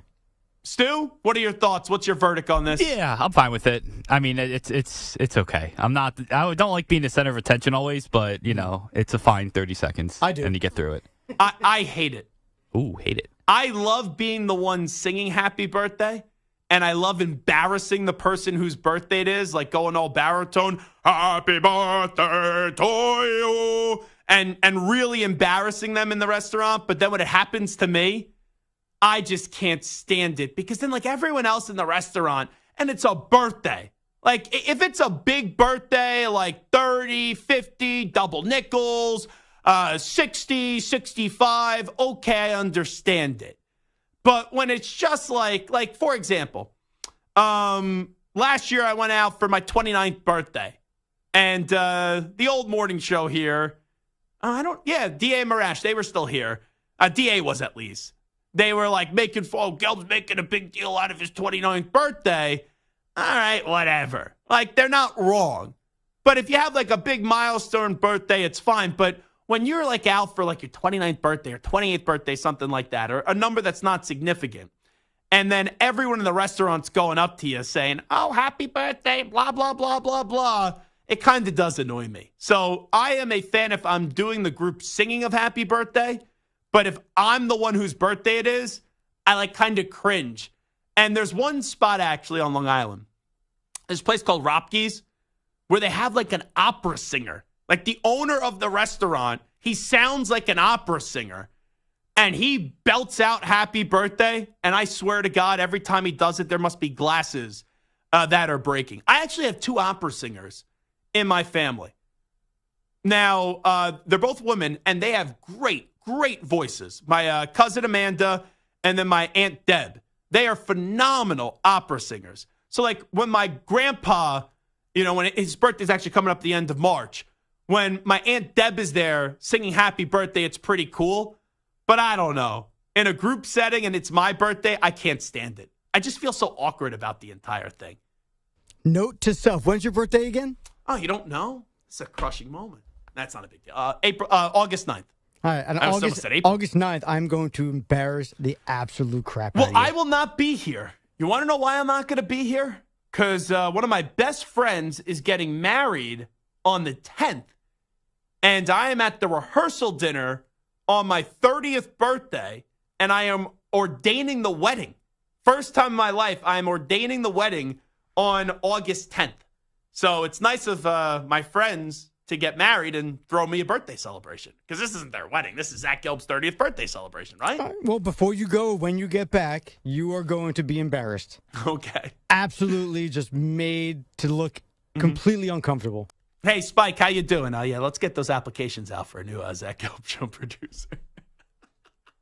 I'll pass it along. Whoever takes over for me this is gonna be their responsibility. I don't know. I feel like you're the only producer around here that would actually embarrass. Oh, I thought you were going to end the sentence right That's what I thought too. What? I feel like you're the only producer around here. I'm like, well, thank you. No, I mean that that's like an would insult to embarrass all the the other host. producers around here, but all right, cool, thanks. Like EJ would just embarrass like Perloff over a take. I don't think EJ's belting out "Happy Birthday." Oh, I'm not going to sing. I'll do way worse things to you. What are you gonna do? The Mr. President song? I'm gonna get a restraining order, I think, out against you. That's what I think I'm gonna do. From the week of my 30th birthday, I think I'm gonna get a restraining order. It begins with an S, ends with a pedo. Huh? Just saying. I don't Begins even. with an S and ends with a pedo. Oh no. I don't understand this whatsoever. Put those two things together, S and pedo. S and pedo? Oh, a speedo. Oh, yeah, baby. Jeez. Bow tie, speedo. Oh yeah. Let me tell you, the last thing we need is Samter walking around here in a speedo. That, you know what? Do that. I got HR on speed dial. If we have Samter in you don't even own a speedo. On speedo dial. You don't. Yeah, that too. You don't even own a speedo. There's no way you have a speedo. Oh, I definitely do not. But to embarrass you, Santa's gonna put a banana in his pants when he's walking around with that speedo. I'll go get one, and then I'm gonna return to the store after I wear it. There's some things in life that you shouldn't be able to return. A speedo is one of them. Like, that's disgusting. I mean, they're called banana hammocks for a reason. Ugh. Could you imagine actually the gall if you bought a speedo, wore it once, and then put it back in the packaging and then tried to return it? That's disgusting. Like the fact that they let you like try on underwear and socks at some of these stores are gross because you know they're not cleaning them off and then putting them back in the packaging. They're just stuffing them right back in that packaging. Ugh, absolutely horrendous. Anyway, let's hear Zion Williamson. He may know a thing or two about a speedo, about the NBA dunk contest, and he was asked if he'll ever participate in it. Listen up. Do you see yourself taking part in the dunk contest in the future? I got to do my part and make the All-Star game. If I'm in the All-Star game, I'll do the dunk contest. But if I'm not doing it. Here's what I'll say to Zion Williamson. You can't dangle that carrot in front of us and then pull it away. You make the All-Star game. You have to, and I mean have to, do the slam dunk contest. And I'll give you my names in just a second, but the Pelicans and Zion Williamson kind of haven't been talked about that much this season. And you know what? That's actually a good thing because it means he's playing and he's leading the team in scoring as well. And right now that team is in 5th place in a Western Conference where there's not a lot of separation. And they're 37-25. So that's been Samter. I'll get back to his dunk contest point in just a second. And hopefully he's not like LeBron who's like, oh, I'll do the dunk contest and then don't do the dunk contest. And LeBron's the reason now why the dunk contest sucks. But the Pelicans have been a very underrated and not talked about story this year in the NBA. And that wasn't always the case to start the season. But we haven't heard really anything from the Pelicans front as of late. And that's a very good thing for the NBA because that means Zion is playing. That means Zion's on the court. And they're putting out a quality product for right now. It's not a good thing that we're not talking about the Pelicans because when Zion came into the league, he felt like the guy that we were kind of grooming to become the face of the league after LeBron left. So he hasn't because he's always been hurt. And the fact that he's healthy and the team is doing well and we're not talking about or hearing about the Pelicans at all, that's actually probably a bad thing for the NBA. That Zion's star has kind of fallen, that shine and that shimmer has kind of fell off a little bit from what we kind of hoped that he could be. Well, the standard was so low, it was he's out of shape. Who was that? Mariah Mills lady that he was involved with, and she was just putting too much of their personal lives on social media and all of that. And it just got to a point where it became so insufferable. But I get what you're saying. And the point that you just made isn't wrong because where the stardom is. But the stock of Zion for 2, 3, 4 years was just up out of shape, up not playing, up a disaster, and all that. And it just became a sad story. Now when you look at his stat lines, and I know he's only playing like 30 minutes a night, and he's played in 51 games this year, but he's leading the team in scoring. He had 22 points per game. It's not been the explosive Zion Williamson that we've expected, but I'd rather have this Zion where he's at least on the court and we're not talking about him rather than the Zion Williamson where it's just, oh, wow, he's not in shape. Oh, wow, he's not playing. And it's turning into, I never called him a bust, but it was turning into an NBA bust. But he could be someone that could save the dunk contest because there's still an appeal and there's still a chance to salvage the career of Zion Williamson. And look, like Jaylen Brown is a very good player. But Jaylen Brown going to the dunk contest was the big name that popped this year. And he was terrible. But I at least appreciated that he participated in the dunk contest. Zion, I think, not only would be good in the dunk contest, but his name, not a better player than what Jaylen Brown has been so far in the NBA, but his name would add more sizzle to the dunk contest than what Jaylen Brown did this past year. So I still think there is an appeal for Zion. And that would be awesome if he one day does do the dunk contest. But it's got to happen soon. Like, it's got to happen in the next 3 years. Because if we get 3 more bad dunk contests, it's just going to be like death taxes and the NBA dunk contest sucking. Now, there's 2 other guys. 2 other guys that we need to see. And to the Zion point that we were just making, this would be good if we're even in a position where this guy can do the dunk contest. And that's Ja Morant. Like, Ja Morant would be sensational in the dunk contest. But a year ago, Ja was acting like a knucklehead. And then this year, once he goes through the suspension and he gets back, and I know his team was in a bad spot, but then he gets hurt and he's out for the season. So I just want Ja to get his life in order. And I want Ja to be back on a basketball court, and I want him to be healthy. But if we could get to a day where maybe we have, especially from that draft class, a Zion and Ja both participating in the same dunk contest, that would be a reason to tune in. And then the biggest name that the dunk contest needs to get, it's Victor Wembanyama. The NBA is now Victor Wembanyama's world. And for Victor Wembanyama, he's going to be the face of the NBA once LeBron walks away. Like, Nikola Jokic is a stud. Nikola Jokic and Giannis Antetokounmpo are the 2 best players right now in the NBA. But Nikola Jokic is not a personality guy. Like, he won a championship. He didn't even look happy. And for Giannis Antetokounmpo, I think he gives you very good moments at the podium, but I don't think he wants to embrace being the face of the NBA. Now, I don't know if Victor Wembanyama wants to do that, but Victor Wembanyama, what stood out to me was when he was at his pre-draft press conference, they had their own press conference from him. Like, they usually put every rookie that's going to the draft at a dais, and they gave just a regular table to Zion Williamson a few years ago. It's an enormous crowd. There were so many people that want to talk to Victor Wembanyama. They had to do their own ballroom press conference for him. And one thing he said that day, because a lot of people thought the size was going to be a problem just because he's very tall, but people thought he needed to put on a little bit more weight. And he was basically like, no, people should get skinnier. You know, people shouldn't fatten up. They should thin up a little bit or something like that. So there was like a little, I don't want to say attitude, but there was a little personality coming from Victor Wembanyama and pushing back. And Wembanyama is kind of like Ohtani, where it's so unique and it's such a one-of-one thing. And you heard so much about him where he's basically, you thought, like, was he even a real person? And now you're already seeing that success in year 1.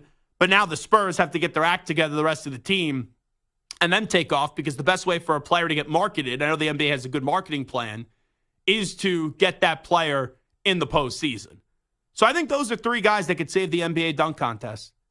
You got to get Victor Wembanyama, you got to get Zion Williamson, and you got to get Ja Morant in the mix. and just don't do what LeBron did.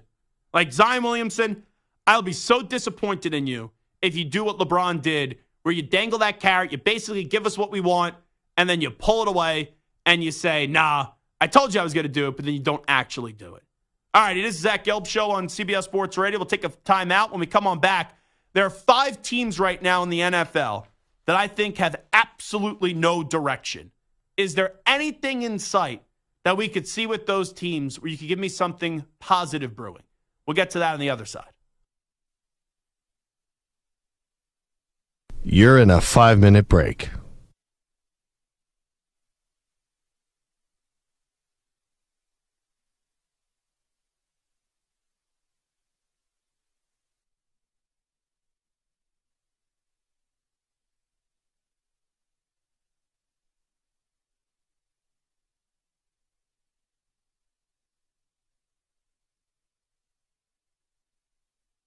Four minutes, 30 seconds remaining.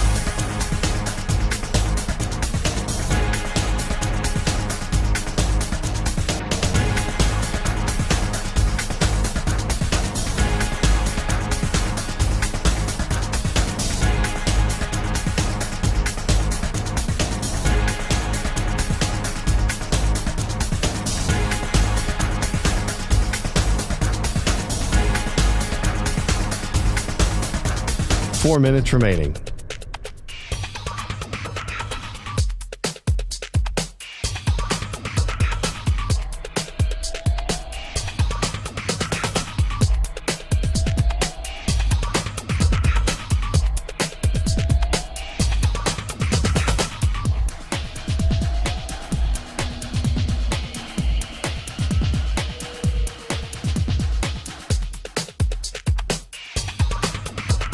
Three minutes, 30 seconds remaining.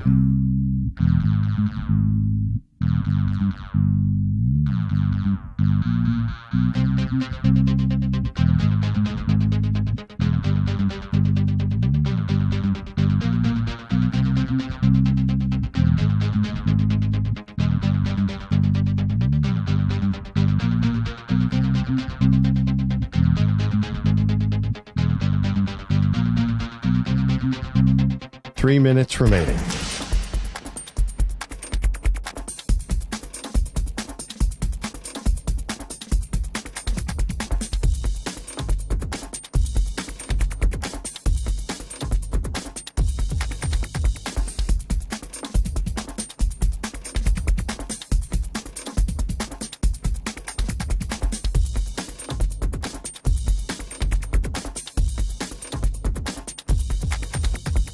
Two minutes, 30 seconds remaining.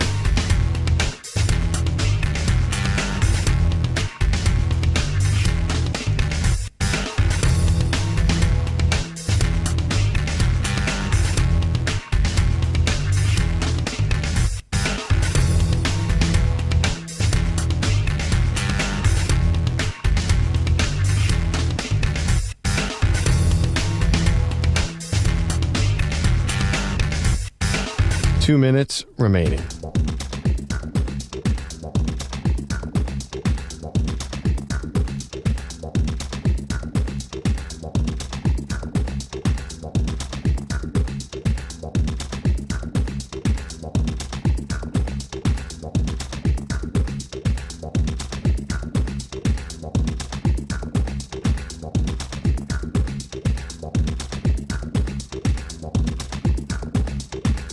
One minute, 30 seconds remaining.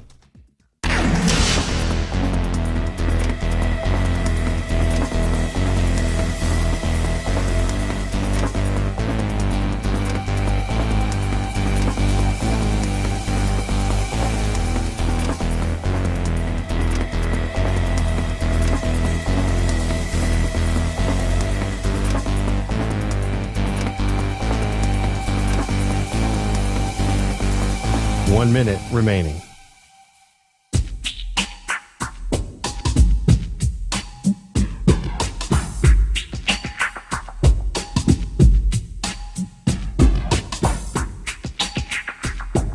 .45 seconds remaining.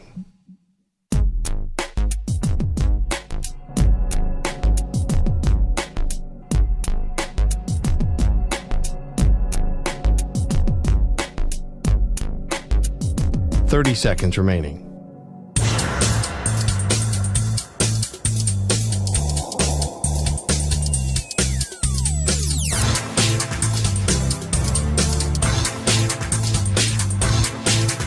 Fifteen seconds.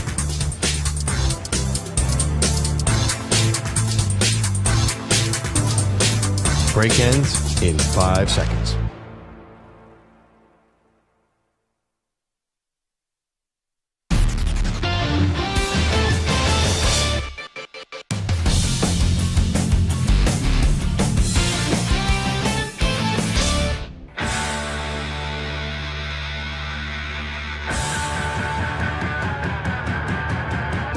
The Zach Gelb Show is on the air across the nation on CBS Sports Radio. Here's Zach Gelb. Bart Winkler is going to join us coming up in 20 minutes from now. I think we have a locker room problem here at CBS Sports Radio. I think there's some inner fighting that's happening here. And it's inner fighting between a show. So it's not our show because I got Samter donuts today on his birthday, and it's his 44th birthday. But I did see earlier this morning that the morning show, Maggie and Perloff, finally got Andrew Bogish some cinnamon rolls. But his birthday, I guess, was in February. And Bogish tweeted out, a huge thanks to the Jaguars who birthday snafu on social media led to my passive-aggressive reminder that the crew forgot my birthday. So Bogish looked very pissed in this photo. They have the cinnamon rolls to his right, but he looks, and there's like kind of a look of someone that goes to Fordham where there could be like a little bit of a snobbiness. I don't think Bogish is a snobby person, but in this photo, he kind of looks like an annoyed Fordham snob. Like he just has this disgust to him where it's like, these people, they gave me these cinnamon rolls weeks after my birthday. It's a bad job by the morning show. It's a bad job by our morning show forgetting longtime update anchor Andrew Bogish's birthday. Samter, like, would you have been annoyed if, let's just say, today we know is your birthday, and happy birthday once again, that the show came, and then we left, and then at 6 p.m. Eastern, no one acknowledged that it was your birthday. And I'm not saying, like, you got to bend over backwards and get someone, like, a crazy gift. Like, I just got you a box of donuts. But would you have been annoyed if no one if Stu didn't acknowledge it or I did not acknowledge it? Well, Stu only acknowledged it when you brought the donuts around. And you're like, oh, happy birthday. He's like, oh, it's your birthday. Great, thanks. Do you hear that noise? It's the bus backing up over Stu right now, the Samter bus. Yeah, I don't mess around. It is a little bit disappointing that Stu wasn't rifling through Facebook. I'll be honest, the only way I know who anyone's birthday, including my parents, is when Facebook tells me it's so-and-so's birthday. So, no, I wouldn't have been upset. I was actually surprised that you knew. I was very appreciative that you brought in donuts, and I've eaten 2 of them, and now I can barely see straight. But, no, I wouldn't have been upset. I also give Maggie, Andrew, and EJ a little bit of a pass. I mean, they're fairly new on that show, right? They haven't had a full year with Bogish. So, they've been there since, middle of September?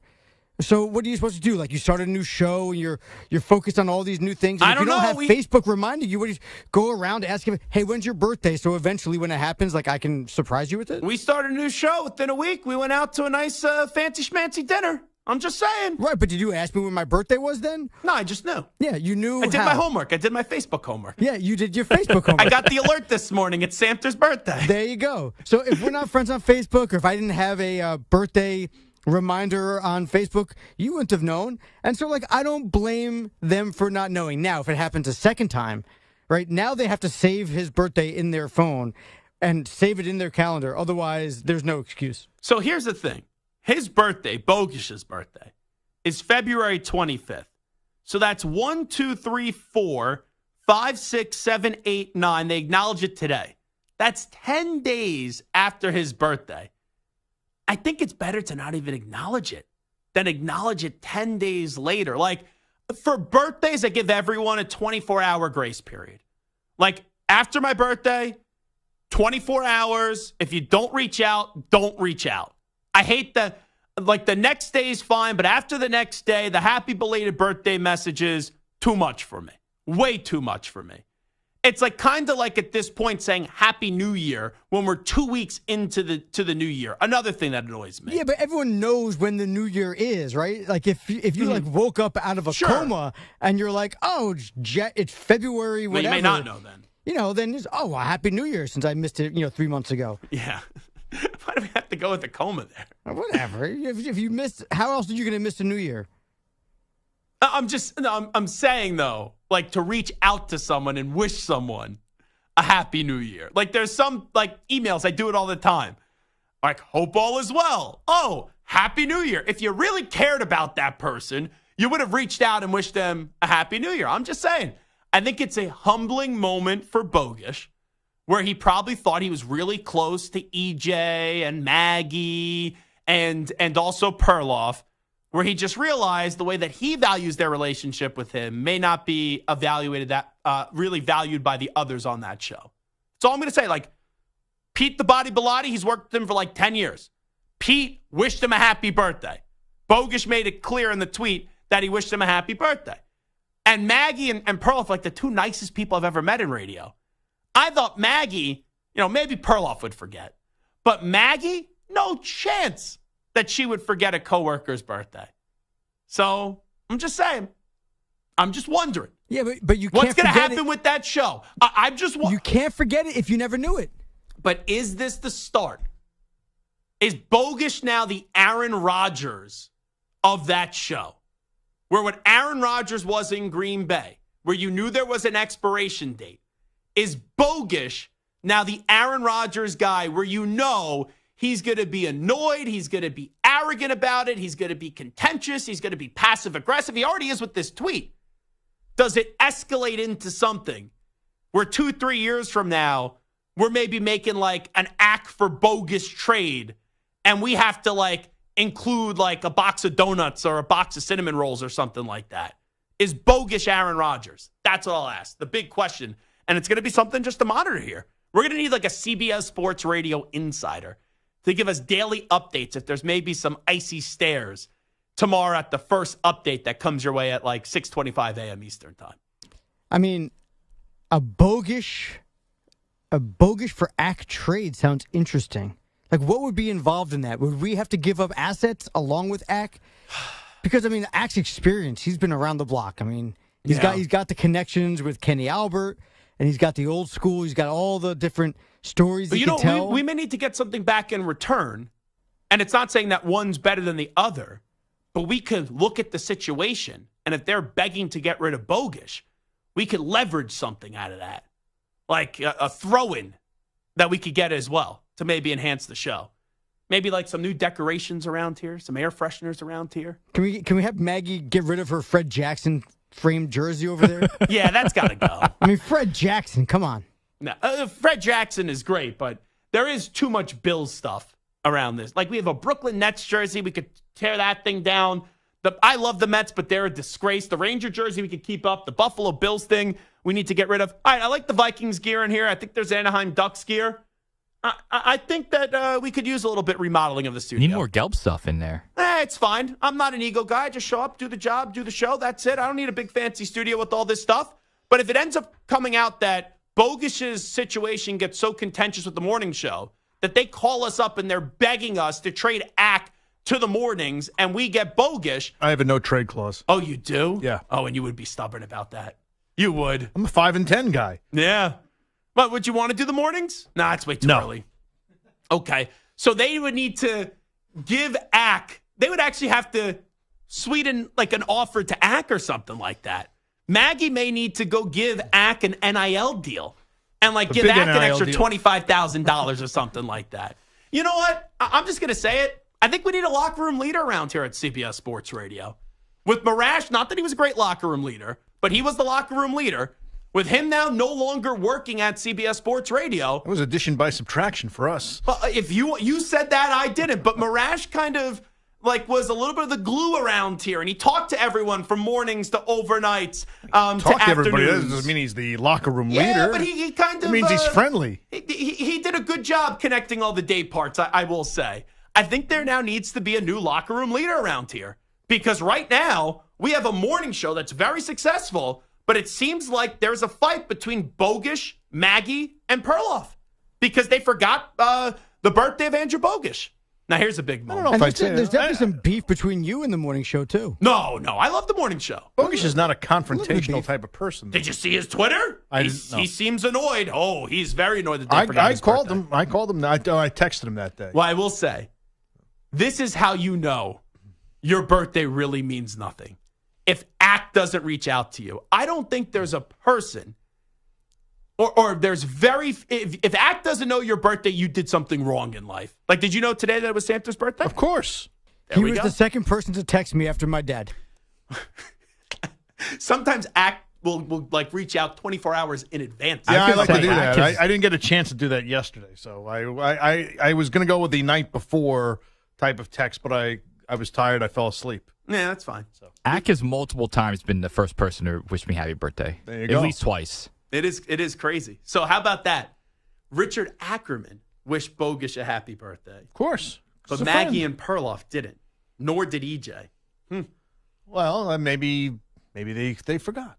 Maybe they got a lot going on in life. I don't know. Tom, Maggie's they got a didn't young- forget. They just never knew. I can promise you if they knew, they wouldn't have forgotten. Probably They just so. didn't know. They didn't wish never me asked happy when his birthday birthday either. was. You know, I know, just but you don't work on their show. I did when it was my birthday. Oh, so this is a common thing. They just don't care about birthdays. Maybe they don't value birthdays. Bart And that's no Winkler- disrespect. Bart Winkler is going to join us coming up in 8 minutes. By the way, late addition to the show, but better late than never.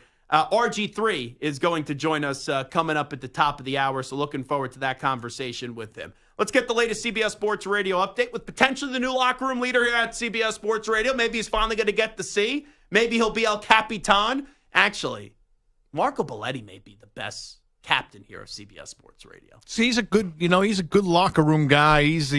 I think this might do him a disservice, like a blue collar, gritty type of guy. He's like the guy. He's like the center on the team. He's like the Udonis Haslem. He just puts his head down and he works. That's Marco. Do I need to be the locker room leader around here? No, Do I need to that's take up to that you. extra responsibility? You know what? Sometimes it's got to be your best player that does it.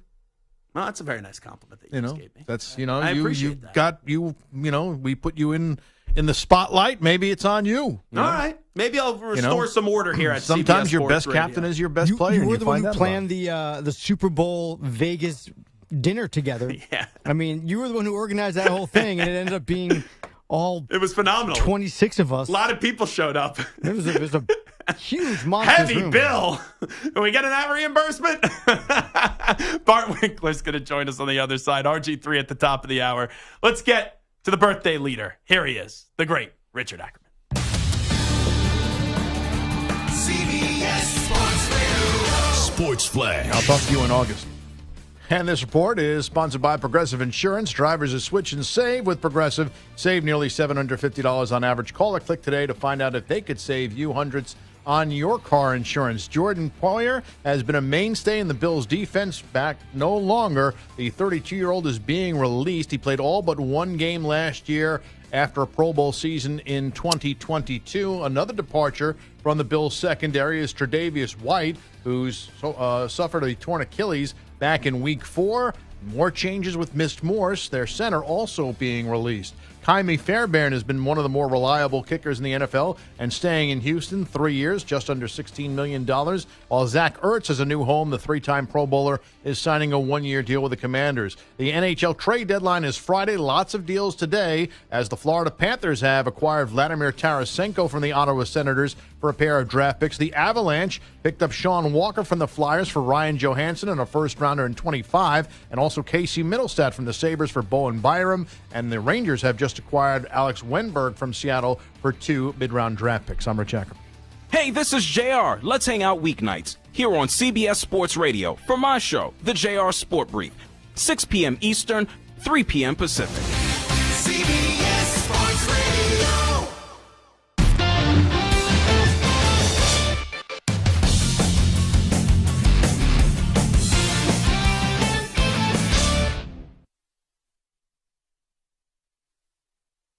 You're in a 5-minute break.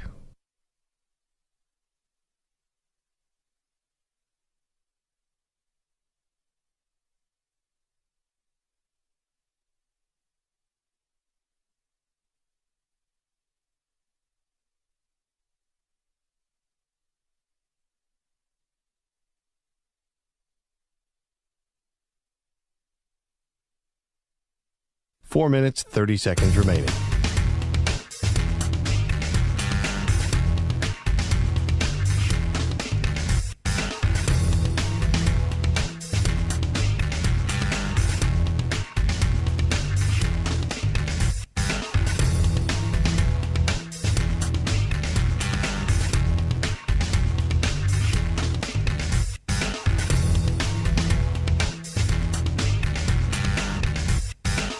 Four minutes remaining.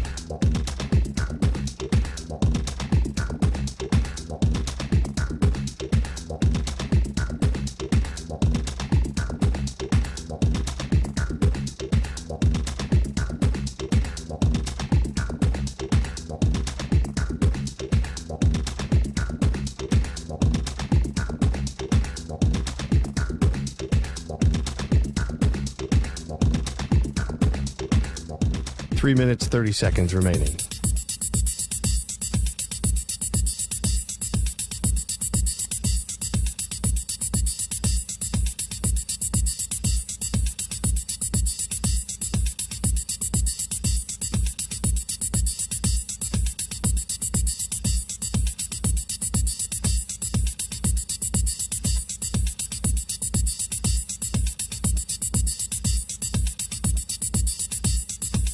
Three minutes remaining.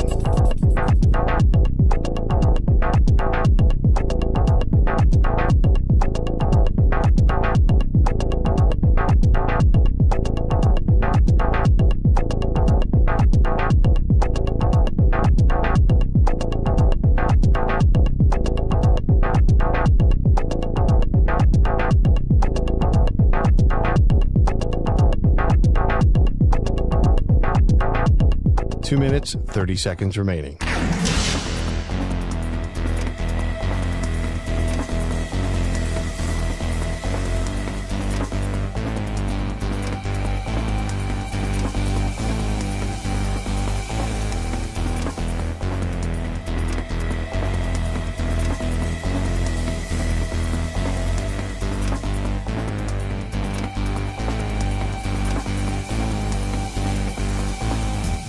Two minutes remaining.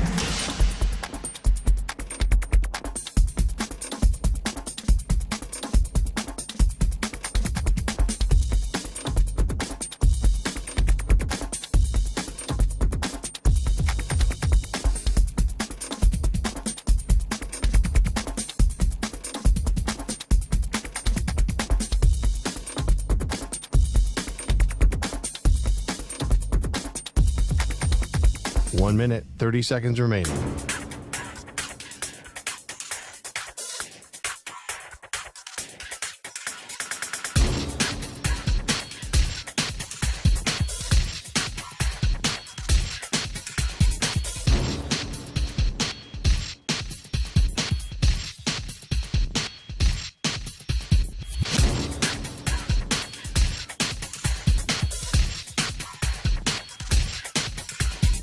One minute remaining.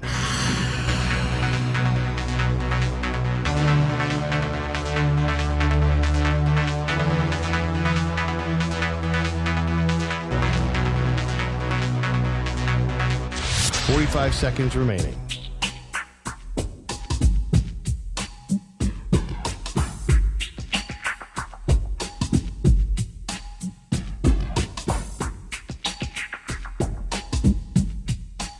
Seconds remaining.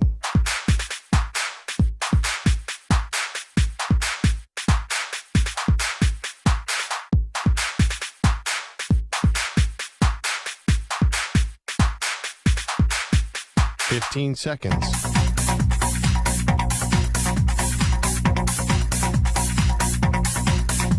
Break ends in 5 seconds.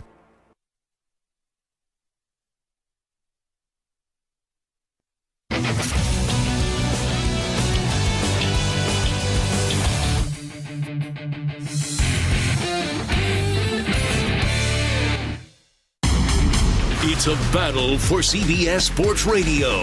Zach. Lethargic, putrid, pathetic. Quitters. They're quitters.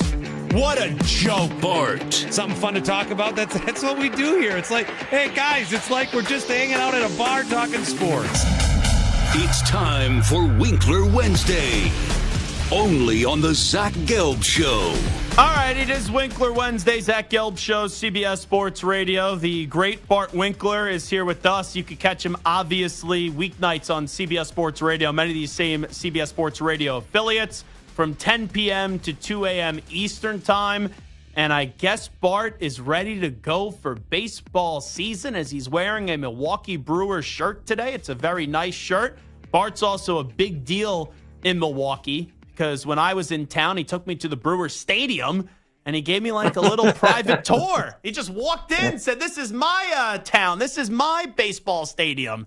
And no one kicked us out, so that was pretty cool. What's going on, Bart? Oh, just getting ready for baseball. Oh man, I am just a big baseball fan.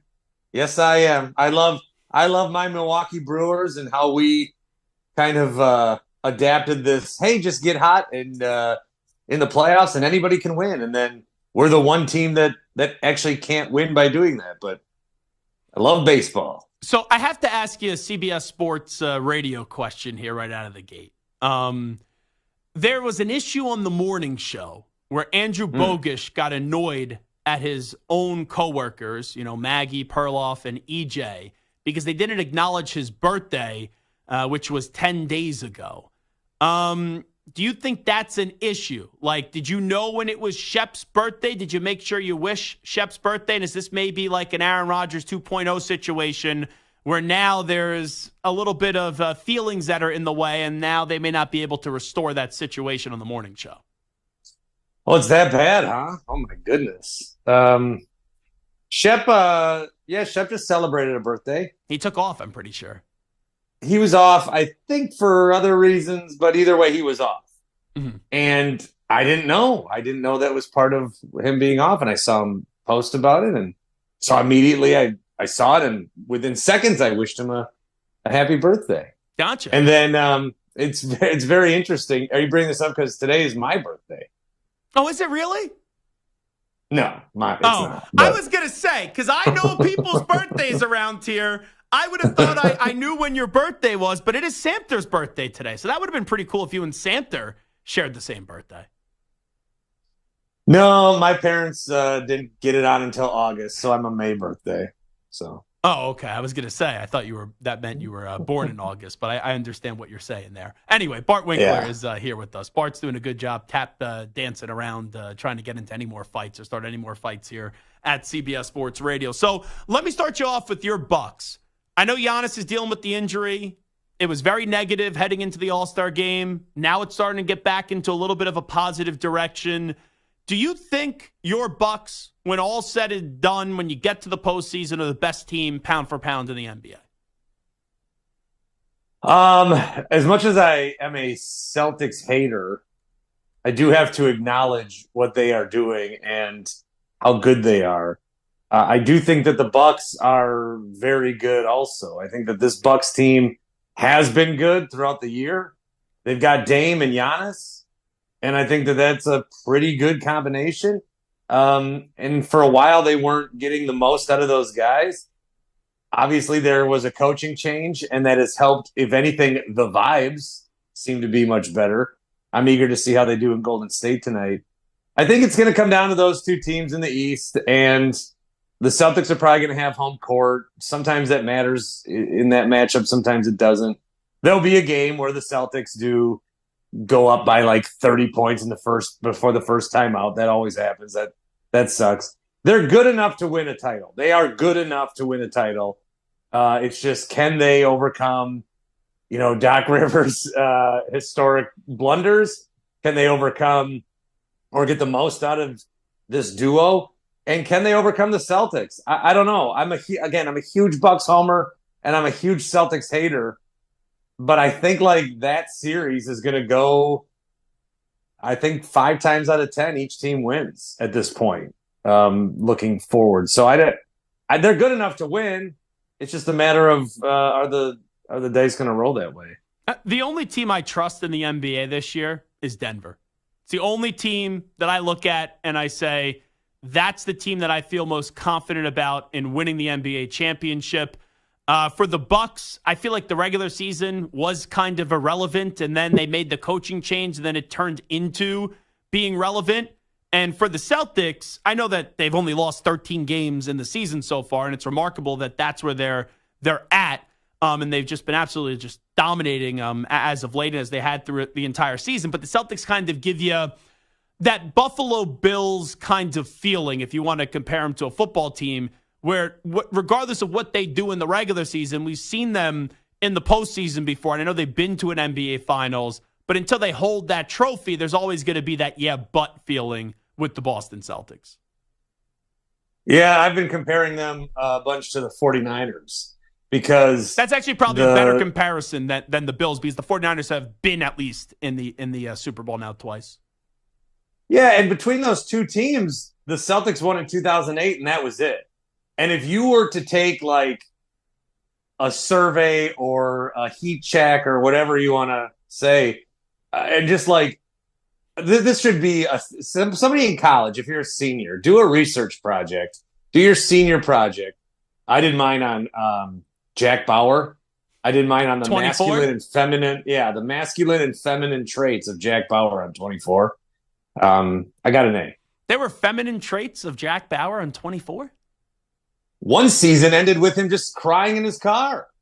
Not saying that that's masculine or feminine. I'm just saying that was how season 3 ended. He just cried in his car. Spoiler alert. You better start giving me the answers right now, or I'm cutting off your fingers. That's always what I remember about Jack Bauer. I feel like that was every scene in 24. Who is it? Bill Buchanan that died? When he died, I cried. I think I was in high school. I was so emotionally attached to that show. When Bill Buchanan died, there was actually tears running down my face. I've never been more emotionally attached to a TV show than 24. The George Mason death was hard. The Curtis Manning death was hard. I thought Tony died, but he came back, strangely enough. So anyway, if you're doing a senior project, do one on the type of coverage that the Niners and the Celtics get that's undeservingly, like, praise. These teams don't win. They get far, and everyone's like, oh, yeah, everyone right now is going to do the same thing. Oh, it'll be the Celtics. It'll be the Celtics. Just like they did, it'll be the Niners. It'll be the Niners. Niners. They don't win. So, yeah, they get there. They get far, but then they don't win. So the Celtics are an interesting case, too, because I feel like the red carpet has been laid out for them for years. We're trying to ask, who's the next face of the NBA going to be after LeBron and Steph? And everyone's trying to give it to Jason Tatum, but he can't take it. He won't take it. They don't win a title. You know his odds? You know that he had about the same kind of month as Luka or Jokic or Giannis or all these guys. Same kind of month. But because the media started saying, oh, I think MVP should be best player on best team. His odds went from 80-1 to like 19-1. But I don't find because that's what the media wants. I don't find the Celtics polarizing. Like the Niners, Purdy in a weird way became polarizing. I know the Celtics have the history, and a lot of people just hate them from many decades ago. But this Celtics team, I know it may be different from your perspective because you're a Bucks fan, but I don't find this Celtics team a reason to hate them. Like Jason Tatum is a good dude. I like Jaylen Brown. They don't give you a reason at all to want to root against them. So maybe that's why they get the benefit of the doubt. But I also don't know why they give you a reason to want to root for them. Yeah, they're not polarizing, but they're also, why does everybody rush to say it's the Celtics or bust? You know, the Nuggets earned a title last year. Yeah. We should be talking about that.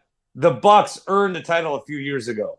I think, just these teams, that's who we should be talking about. But it's always about this fantasy team that hasn't won since Doc Rivers, and now he's in Milwaukee. So I don't this is their best chance that they've probably had, even the year that they went to the finals and just kind of gave a freebie to the Warriors. This should be their best chance. It's pretty open for them outside of whatever Milwaukee can do. And it seems like everybody else in the East is getting hurt outside of games for whatever, like whatever's happening with the Cavs, it kind of sucks for them.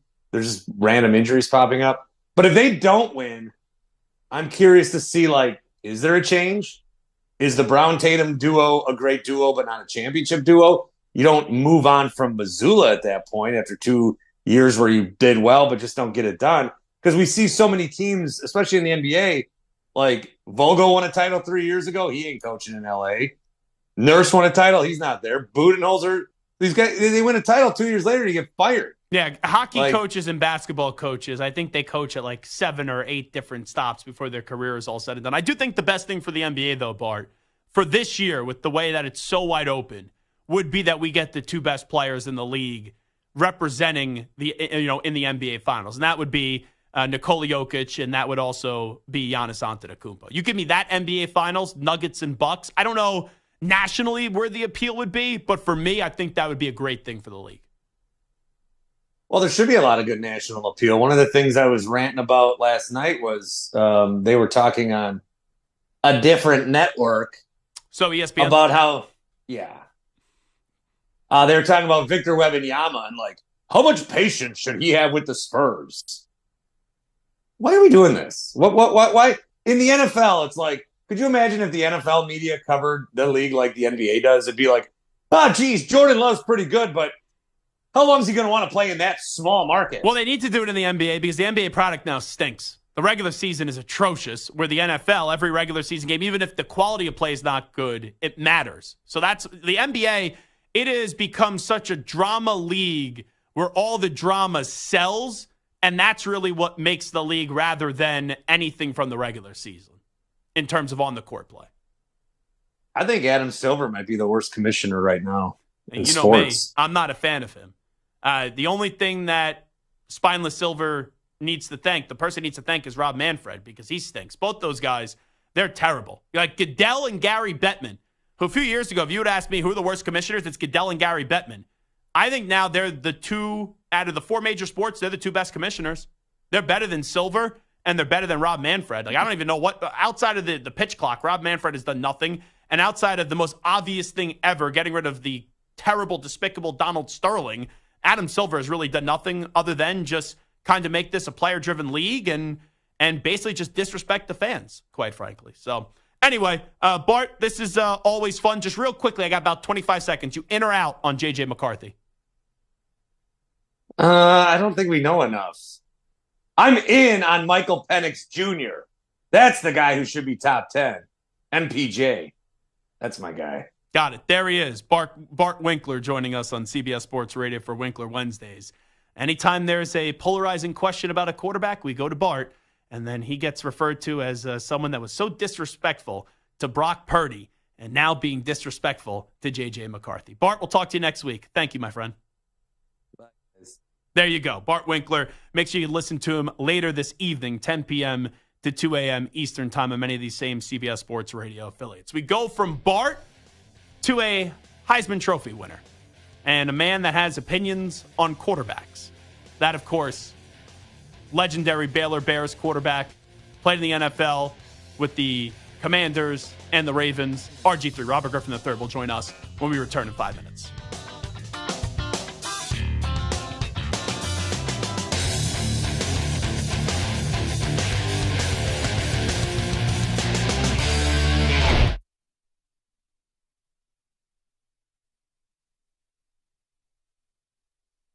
You're in a 5-minute break.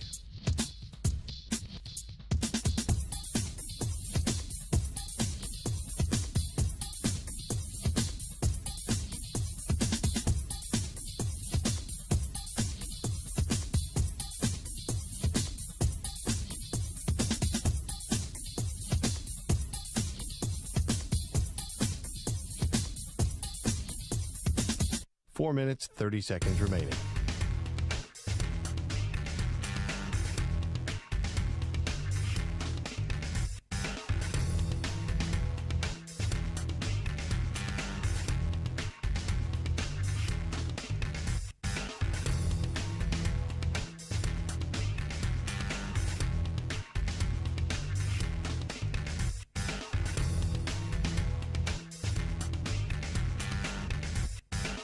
4 minutes remaining.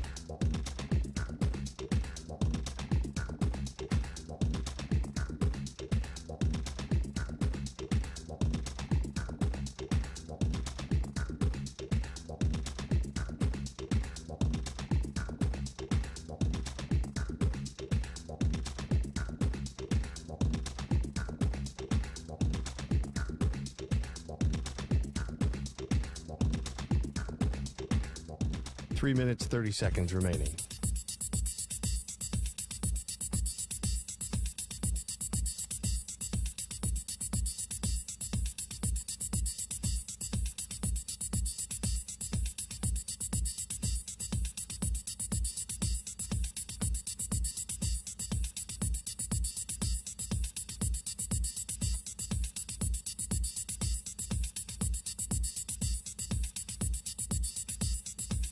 Three minutes remaining.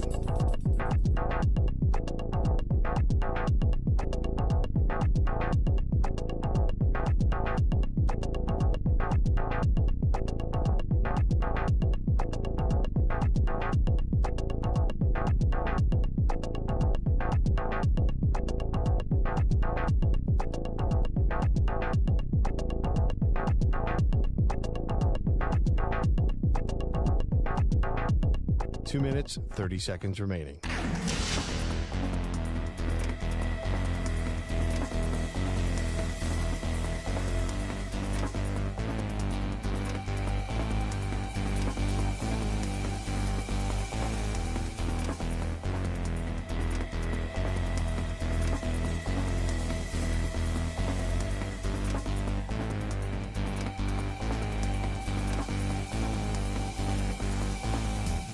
Two minutes remaining.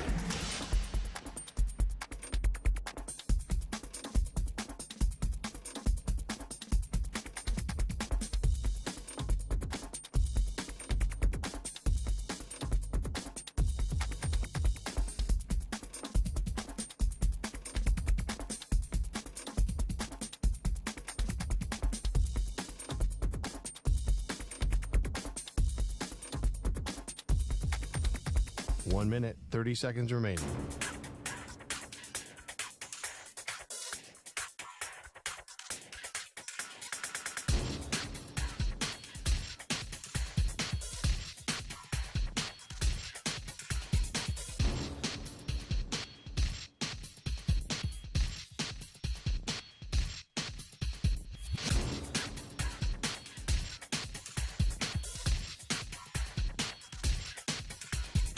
One minute remaining.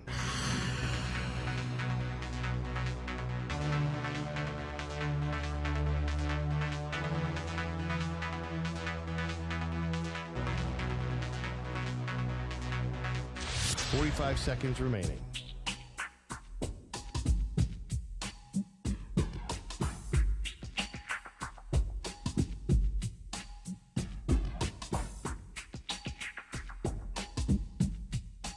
Seconds remaining.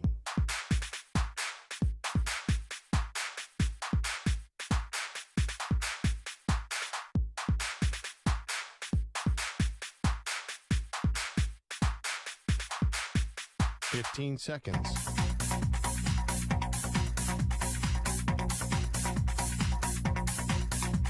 Break ends in 5 seconds.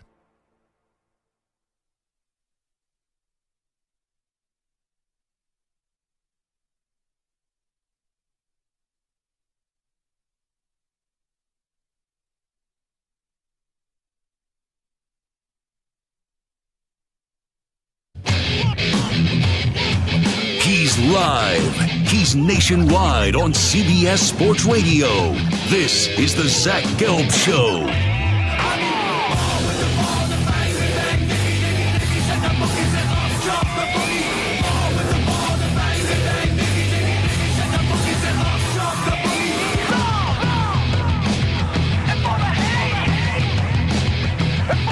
Here's your host, Zach Gelb.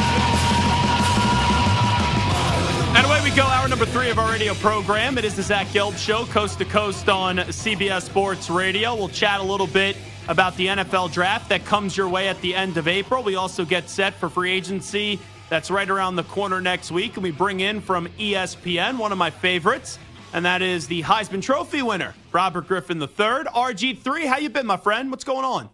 Hey, appreciate you having me back on. I'm doing great. How about yourself? Well, I've been fantastic. Can't complain. I want to start you off with Caleb Williams, right? He's been the generational talent. It was similar to what we went through a few years ago with Trevor Lawrence. Is there anything you're concerned about with the likelihood of Caleb Williams being the number one pick to the Bears in the draft at the end of April? Zach, my concern isn't about Caleb Williams.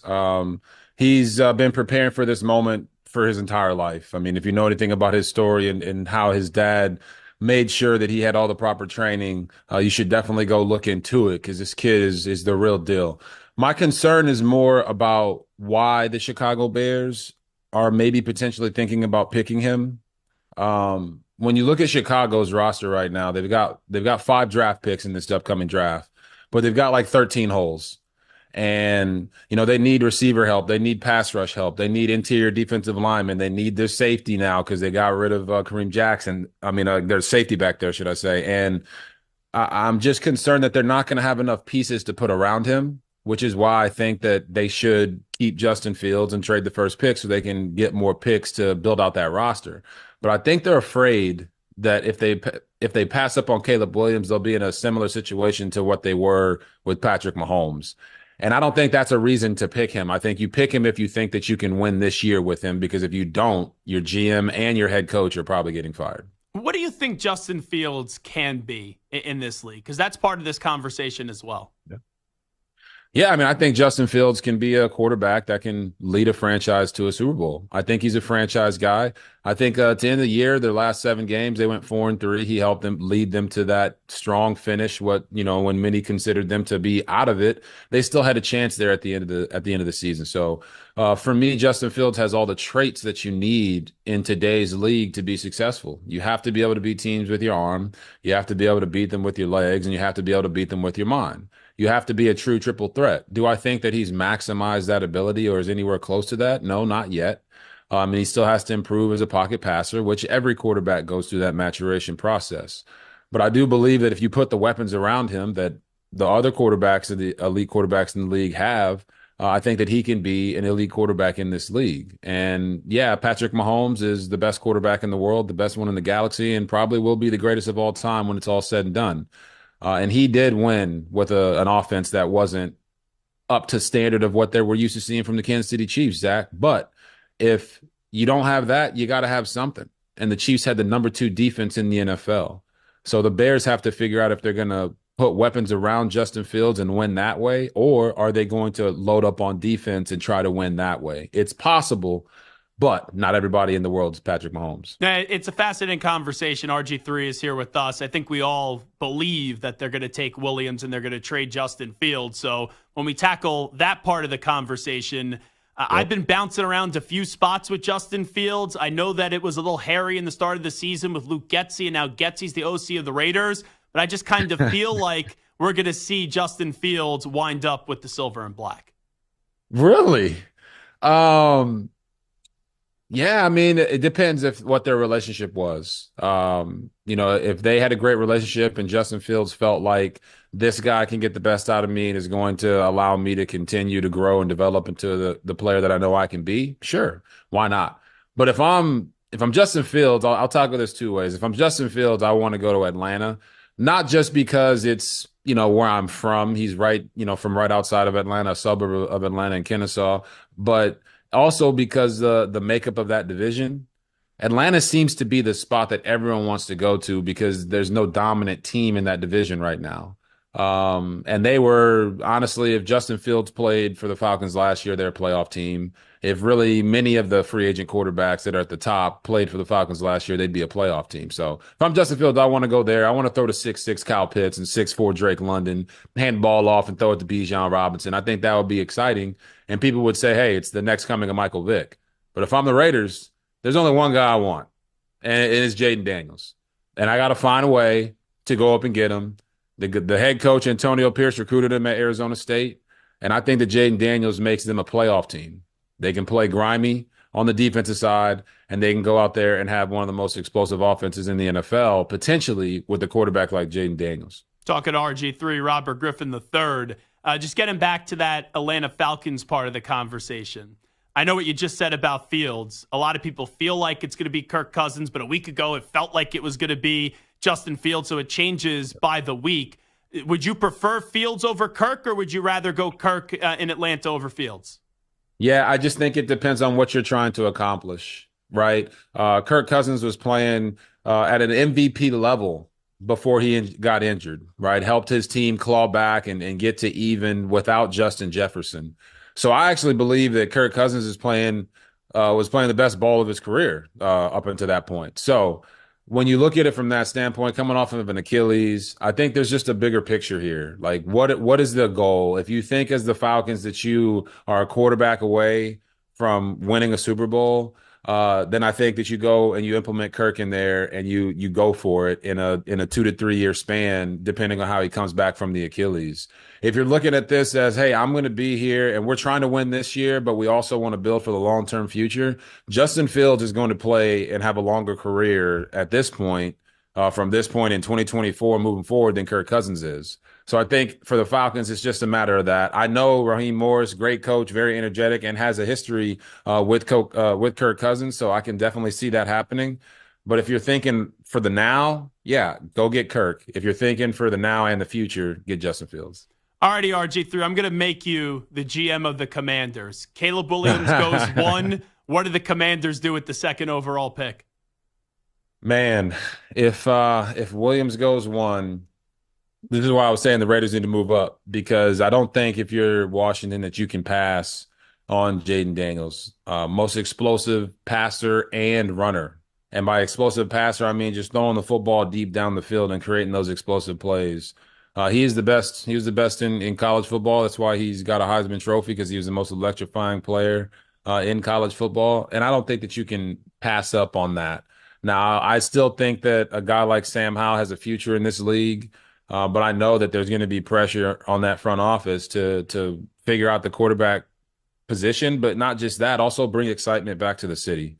And when you talk about new ownership, a new head coach who wants to play lights out defense, what's a way that you can not just win football games, but also sell tickets to put people in the seats and excite them when they're there? You go get the most electrifying player in all of college football in Jaden Daniels, and you put a support system around him, not just playmakers, but take the stuff that he did at LSU and you implement it there in Washington. I'm talking about the practice times, when he went to use the restroom, any augmented reality systems that they had. I'd bring all that with him, because that's how you're going to get the best out of him. So what's happening with Drake May? Like, I agree. I think Jaden Daniels is the 2nd best quarterback in this draft. But if there's going to be a guy to fall, it seems like Drake May is going to be that quarterback. But for the last 2 years, all we've been told is it's Williams 1 and then it's Drake May 2. Do you think May is in danger of falling in this draft?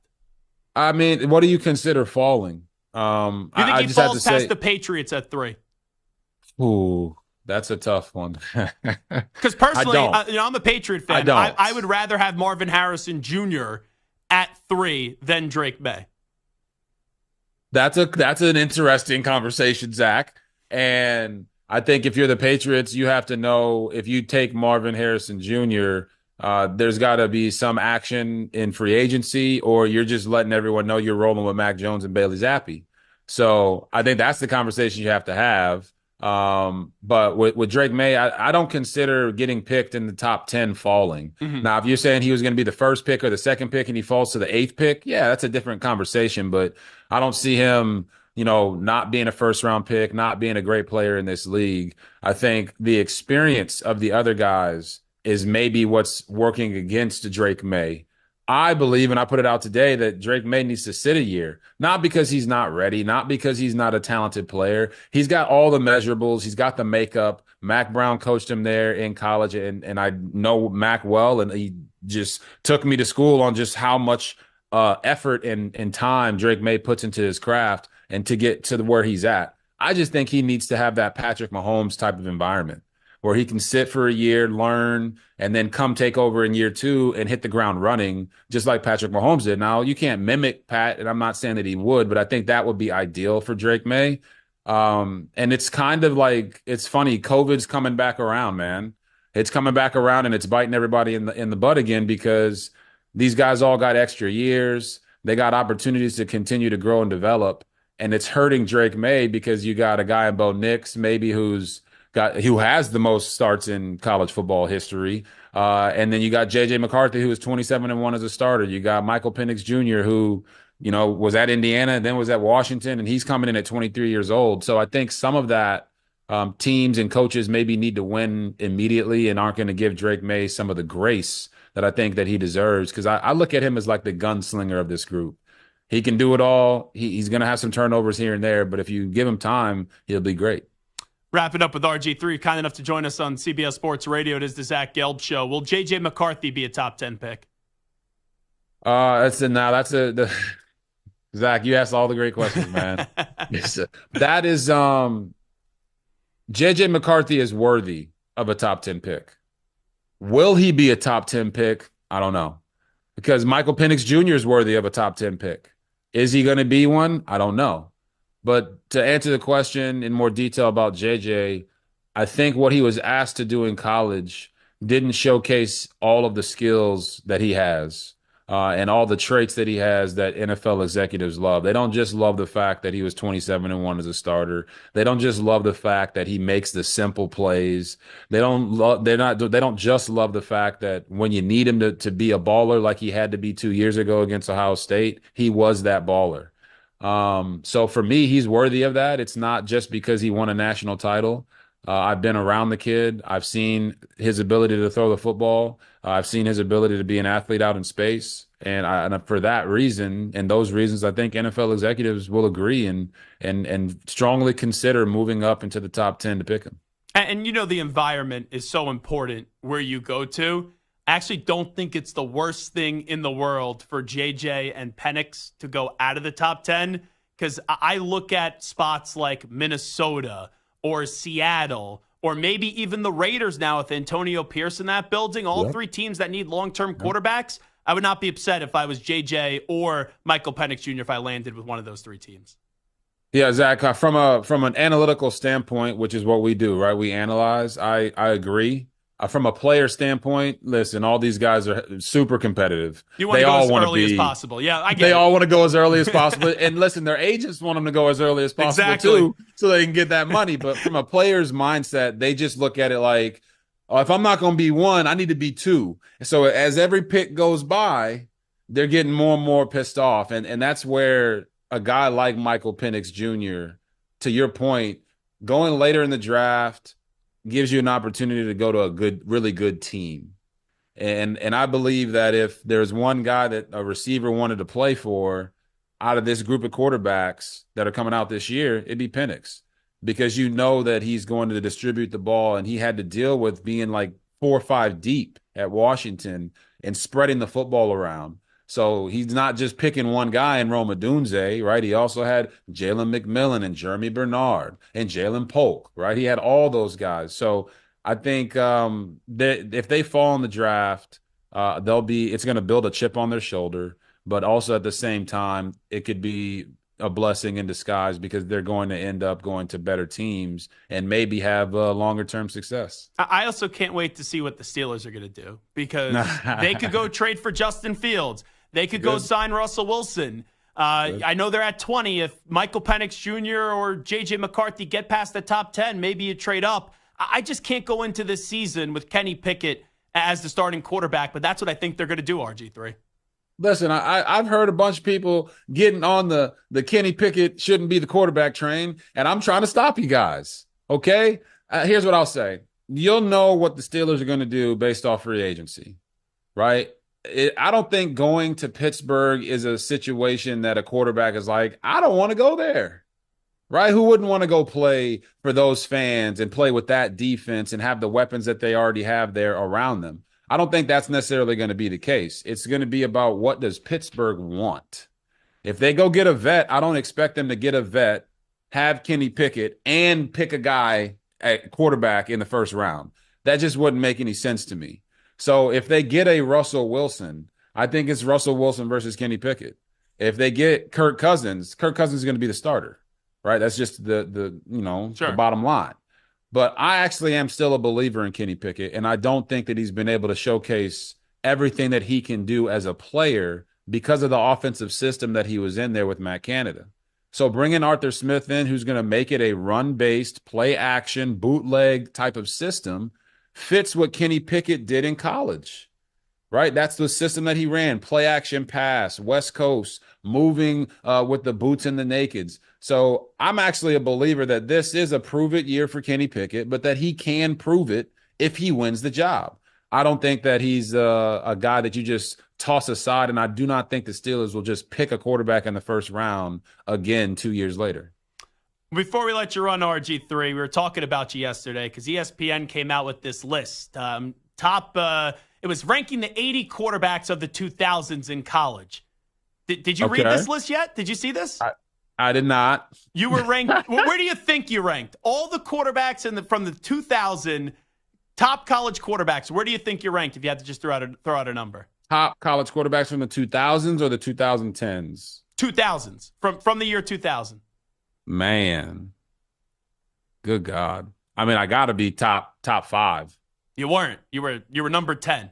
They had Marcus Mariota, Lamar Jackson, Kyler Murray, Deshaun Watson, Joe Burrow, Tim Tebow, Vince Young, Cam, and then number 1 was Baker Mayfield. You know what, Zach?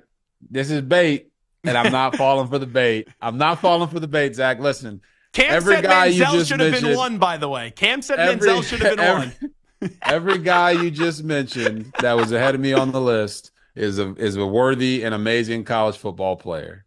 So I'm not going there. Mm-hmm. I didn't think I'd be number 1, but I do know that at Baylor University, there's only one Heisman Trophy winner. So that's all I got to say about that. We all of the guys made a really big impact. I just, I'm not going to hate on my brothers. You got to have a Heisman Trophy, mm-hmm. in my opinion, to be on the list in the top 10. And I know that kind of sucks for some guys, but at the end of the day, it's a very exclusive fraternity. So also, I'm happy that I did not know that. Yeah. ESPN put the list out? Mm-hmm. I'll send it to you afterwards, yeah. Dang, ESPN. Man, how many of those guys work at ESPN? You think I get a little grace? You know Come what? on, man. I think it's their way of punishing you for dropping an S-bomb on the air the other day. They said, I heard you're about punishing me? I heard that you were in the top 5, and then once you did drop the S-bomb, they said, we got to put RG3 in at number 10. See, the S was supposed to look like a 5. You know what I'm saying? So it's like a 5, so I'm like top 5. Yeah. All righty. I have to ask you about Reggie Bush. He's got to get his Heisman Trophy back. I like what Johnny Manziel's doing. I know you're part of the coverage of the Heisman, so I don't expect you to not go to the Heisman Trophy ceremony, but I like what Manziel's doing, saying I'm not going until he gets the Heisman Trophy back. Yeah, man. Listen, I don't think anyone disagrees that Reggie Bush is one of the greatest college football players of all time. And there have been conversations about trying to find a way to help Reggie get that Heisman back. But I don't think it's any secret that the NCAA is responsible for even allowing Reggie to be eligible to get it back. So I respect my guy Johnny. I respect everything that he's trying to do, and I do think that the conversation should be had. And, man, listen, I still consider Reggie to be a Heisman brother. Reggie, I watched Reggie. It's not like Reggie was watching me. You know what I mean? Yeah. So I don't think there's a college football fan out there that has watched one play of Reggie Bush and not had their jaw just be on the ground. So I'm here. I'll hit up my guy Johnny and talk to him about it to try to figure out any ways that we can collaborate to make that happen for Reggie. But a lot of it is really outside of our hands and even out of the Heisman's hands. Would you give up hosting the Heisman, being part of that coverage, and everyone maybe not showing up one year to kind of bring more awareness to this? That is a great question, Zach. And that is a great question. It's I would say for me and for the rest of my Heisman brothers, I think that's a conversation that we need to have. I think more people need to be illuminated on what actually happened with Reggie, and what was alleged and what was true and what the verdict ended up being, so they can make a better assertion of what happened. If some people are of the belief that if it happened and it was illegal, then it was illegal then, so it shouldn't matter now. And I think it's always worthy of a conversation, and who better to have that conversation than the most exclusive club in the world, which is our Heisman brothers. He is the great RG3 joining us here on CBS Sports Radio. I'm sure Lep Selter, both of our agents, is already texting me up. You're trying to take money out of RG3's pocket, not having him work the Heisman Trophy? So I think I annoyed our agent, RG3. No, listen, it's one of those things. You got to be able. You asked a tough question. It's a tough question, and it's a tough situation. But I'm always going to be in favor of what the brotherhood wants and what we think needs to be accomplished. And I look forward to hearing more from my brothers on that in the coming weeks and months. Love what you've been doing on ESPN, also with the podcast as well. We'll be in touch. Thanks so much. Appreciate you doing this.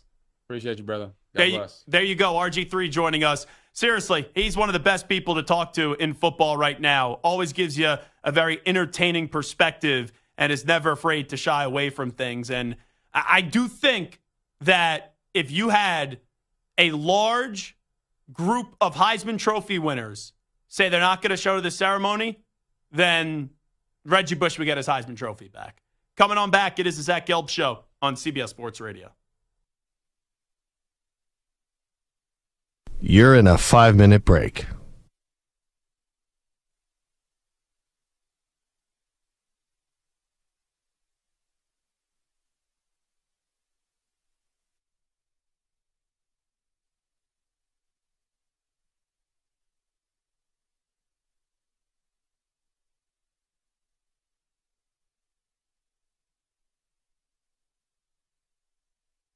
Four minutes, 30 seconds remaining.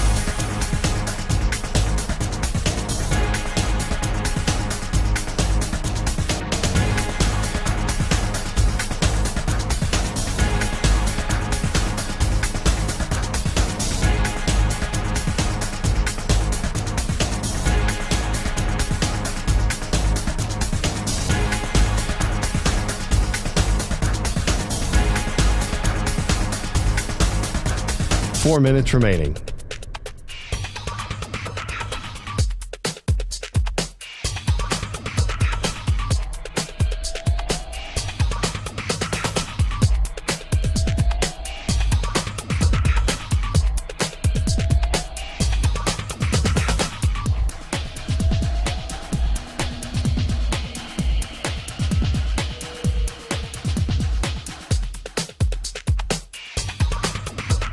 Three minutes, 30 seconds remaining.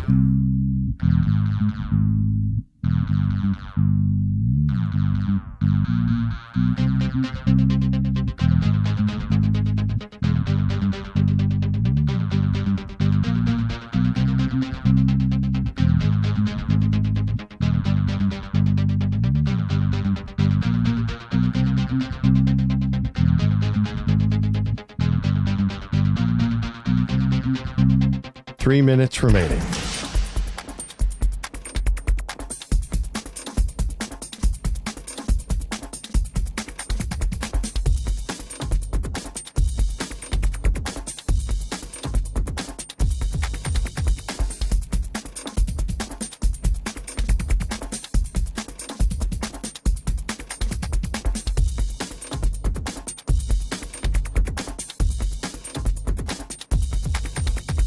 Two minutes, 30 seconds remaining.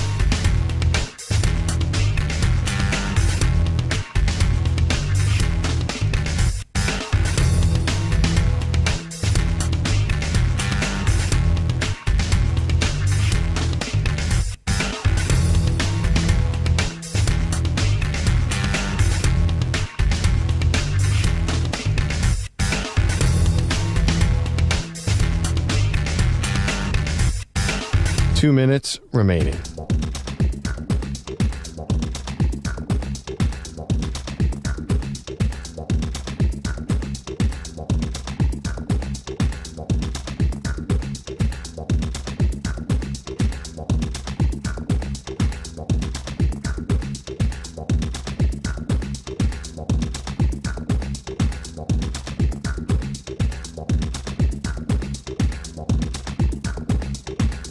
1 minute, 30 seconds remaining.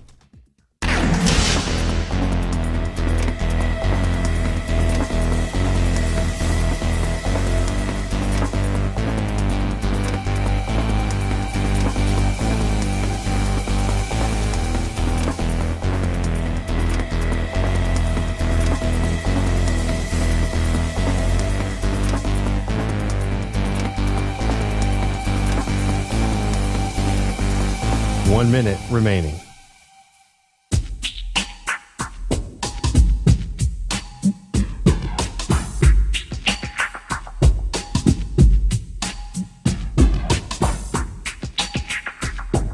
Forty-five seconds remaining.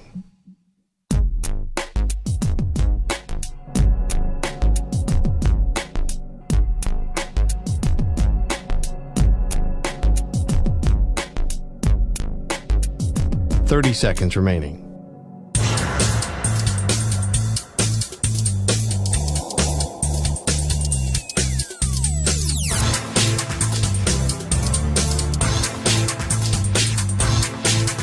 Fifteen seconds.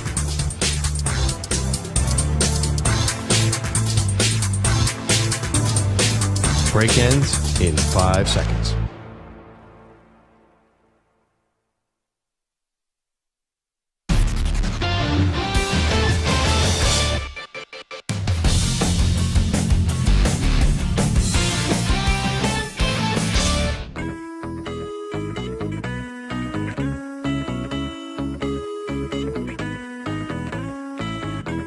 The Zach Gelb Show is on the air across the nation on CBS Sports Radio. Here's Zach Gelb. I have to get a verdict around the room because I'm sitting here after the show last night, and Brandon Stokely started to tweet about our interview that we did with him. Now, I've had Stokely on the show maybe 8 or 9 times by now. Like, I've talked to Stokely a lot, and we disagreed like a little bit, but I never thought it got contentious on the air. Like, I had an opinion that Sean Payton didn't do right by Russell Wilson this year, and he never really gave him a chance. And Stokely disagreed with it. But I'll play you that conversation in just a second. But I was surprised by some of the quote tweets last night and some of the follow-up tweets by Brandon Stokely. So I just want to ask if he's taking a shot at us. But this was our exchange yesterday, which is really non-confrontational. We just had a disagreement of opinion with yours truly and Brandon Stokely. Listen up. It just feels like Sean Payton took this job and he never really had an intention of trying to salvage Russell Wilson's time in Denver. See, I got to disagree with you there. I think when you look at what is best for the Denver Broncos moving forward, it would have been if Russ worked out. So I think it would have been best for everyone, Sean Payton included, for Russ to work out and for them not to be going down this quarterback road again. But with how quickly they went to him and basically threatened to bench him if he didn't adjust his contract, that doesn't come off to you as someone in Sean Payton that just gave up on him rather quickly? Well, I think that was a business decision, right, that obviously came from the general manager, and it was the general manager calling Russ's agent to discuss it, right? I think it would have been best for Russ to be more open and receptive to that. It's just business. Football is business, and they were handling business at that time.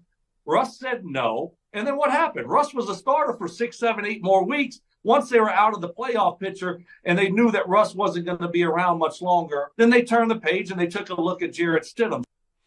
First off, I think it's ridiculous to suggest that Russell Wilson should have taken the injury guarantees out. Because at least you had that insurance where if you got the feel that Sean didn't like you, that it would be a little bit of a tougher decision for that organization, the one that they eventually made in getting rid of him. But if you take a lot of those guarantees out of the contract, I know he gets a certain amount of guaranteed money anyway, then they release you and it's like they save some more money on you. But anyway, we put out this clip of what we just played for you. And all it said was Brandon Stokely defends Sean Payton's handling of Russell Wilson and says Russ should have been more receptive to altering his contract. So Stokely gets on social media and he quote tweets it. And he says, I don't think he's going to be anyone's plan at quarterback. So that happened. That goes out. on social media, and I didn't think much of it, right? There's nothing there. There's nothing wrong there. And he tweets that out, so I end up going across the street. I get some dinner. I got myself a nice brown rice bowl with grilled chicken and a little salad. And then I go home. It was raining, so I didn't walk home last night. I get on the subway. I'm home in about 10 minutes. And the next thing you know, my phone's blowing up. And I'm like, why is my phone blowing up? And it was just notification after notification after notification. So right after that first quote tweet, he puts out another quote tweet. And this was the one where I think he's taking a shot at me. Now, let me just say, I like Brandon Stokely. I've talked to Brandon Stokely a ton.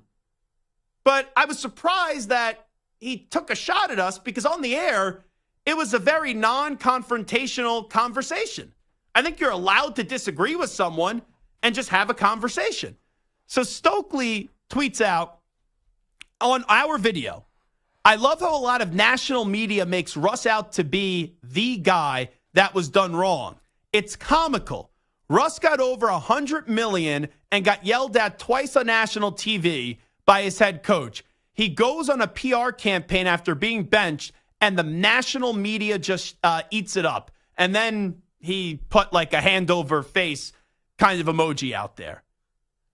Samter, let me just ask you this. And I like Stokely. But is that him by referring to the national media, and I'm a part of the national media, I guess, is that him kind of taking a shot at me? Because that, like, I read that, and I had a few people say, man, Stokely took a shot at you. And they watched the clip, and they were like, the conversation, and it's only, 90 seconds, the conversation or whatever, didn't even seem that confrontational. So people were asking if there was more there, but there was nothing more that was on the clip. So what's the verdict here? Because I like Stokely, so I don't know if he was taking a shot, but then I read the tweet, and I'm like, it seems like he's taking a shot, and he's annoyed at the national media and quote tweeting a national media video, which was me in it. So do you think he was taking a shot at us? I think slightly. I think more he's taking a shot. He's been hearing this narrative for weeks and maybe for months, and he's just tired of it. And I think that maybe you just kind of got the brunt of it. I know Brandon likes you. I know Brandon liked the conversation. He told me afterwards. So I don't think per se he was taking a shot specifically at you as he was lumping you in with the general national media that he's just tired of. Now, when I think of national media, I think of two people. When I think of national sports media, I think most people are talking about either Stephen A. or Skip Bayless. Because I love Stephen A. I'm not a fan of Skip Bayless. But that's usually like the general take from both of those guys. Just in general terms. Those are the two guys that you think of in the national media that give takes. And, very adamant takes too. Now, I don't know what their takes are on this situation. But when you're quoting our video and you're taking a shot at the national media, I kind of think you're taking a shot at me. Now, here was the other one he tweeted out. That was the cool thing now. And the cool thing is to blame Sean and the Broncos. How about watch the damn games and form a real opinion? Now, that wasn't directly on our video, but it was someone responding to our video. Like, I watched the Broncos, and I think the opinion, I don't think the coverage of this has been unfair, is my point. A year ago, I don't think there was anyone more critical of Russell Wilson than me. And I'm not telling you I'm a fan of Nathaniel Hackett, but to me, Russ was more of the problem in year one than Nathaniel Hackett. But this past year, Russell Wilson was a fine quarterback. And it just feels like Sean never gave him a true chance. When you go to him that early and say, change the contract, if you're someone's actual franchise quarterback, that's not the way that you treat your franchise quarterback. So I'm surprised that it was such a sensitive topic. And he's annoyed that people are getting on Sean. Well, we'll find out. Because Sean left the Saints because he didn't have a quarterback. Now you have a worse roster than the one that you had in New Orleans, and you still don't have a quarterback. So if Sean was right here, then he should have all the answers here, and he should be able to improve this team in, let's say, 2 off seasons. But I don't think that's going to happen. I think the Broncos are in a tough spot. I really are. Because they made this move where they gave up the picks and they paid all this money. And outside of Patrick Surtain, there's not many names on this roster that you're like, oh, I'm clamoring to have that guy on my team. Stu, where are you at on this? Was Stokely taking some shots at us? Was he trying to throw some haymakers and take a run at our show yesterday? I mean, a tiny bit, but kind of like what Mike said. I think it was just he's tired of hearing the same, I guess, not the same thing is the wrong way to put it, but he's tired of hearing that narrative, and he probably hears that narrative a lot, and you're just the latest person to give him that narrative. So yeah, that I think that was, you just took the shrapnel a bit. And let me be clear. I'm fine with him quote tweeting what he quote tweeted. Well, yeah, you want to have an opinion and say that, fine. I wish he would have said it on the air a little bit more, and he would have been a little bit more adamant on it on the air, but whatever. If that's how you want to go about it, it's no skin off my back. And I also like Brandon Stokely. I like having him on the show. But it did seem like I was getting like a little bit of a knife in my back last night when I was seeing this stuff play out on social media. All right, it is the Zach Gelb Show on CBS Sports Radio. I see in the YouTube chat, and I probably shouldn't respond to this because it's going to go into his point. Largent Parks, who is very sensitive, extremely sensitive in the YouTube chat. He says, Zach's skin is so freaking thin, you could see through it. Largent, please. That's a little hypocritical of a statement from yours truly. What I'm doing is called creating content. All right? We're talking about something that was said about this show that's content. You're just in the YouTube chat, and now you'll probably leave for a week and then come on back because you'll be so upset. Just playing. Zach Gelb Show, CBS Sports Radio. We will come on back. We'll give you 5 teams in the NFL that have no direction right now, but a man with a lot of direction in life. He is the great, wonderful, marvelous Richard Ackerman with the latest CBS Sports Radio update. CBS Sports Radio. Sports Flag. Most use the phrase slightly better than mediocre. The Bills are breaking up part of their core with the release of veteran safety and former All-Pro Jordan Poyer, as well as Tre'Davious White, who's coming back from a torn Achilles. They're also saying goodbye to center Mitch Morse, who is due $8.5 million next year, and the Bills have opened up a lot of room under the salary cap with those moves and could be restructuring other contracts. They've also reportedly released Deontay Hardy. Yesterday was Dalton Schultz. Today, the Texans gave kicker Kymie Fairbairn a 4-year extension worth $15.9 million, and 3-time Pro Bowl tight end Zach Ertz reportedly signing a 1-year deal with the Commanders worth $5 million. The Bucs go for their 7th straight win tonight against the Warriors, while the Thunder have a chance to take at least a share of the top spot in the West. They're half game behind the idle Timberwolves and will meet the Blazers in Portland. The Florida Panthers have the most points in the NHL and got stronger for the stretch run with the acquisition of Vladimir Tarasenko from Ottawa for a couple of draft picks. The Rangers sent a couple of draft picks to Seattle for Alex Wenberg, and the Avalanche acquire Sean Walker from the Flyers for Ryan Johansson on a first-round pick, and also getting Casey Middlestat from Buffalo for Bowen Byram. I'm Rich Ackerman.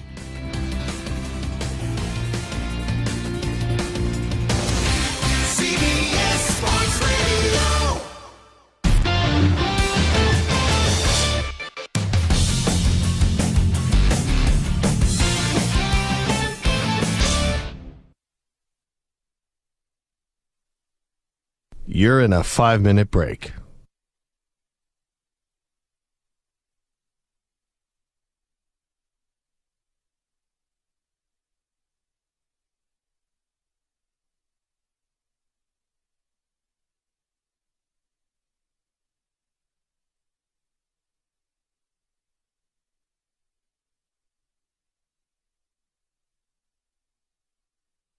Four minutes, 30 seconds remaining.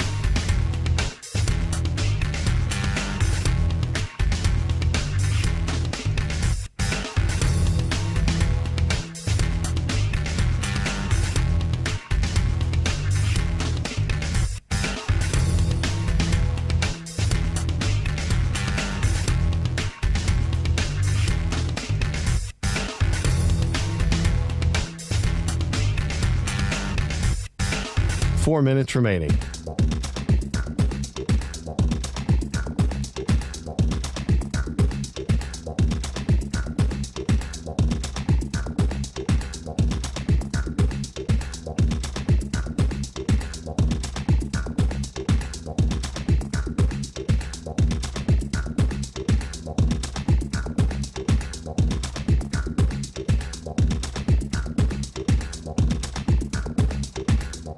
Three minutes, 30 seconds remaining.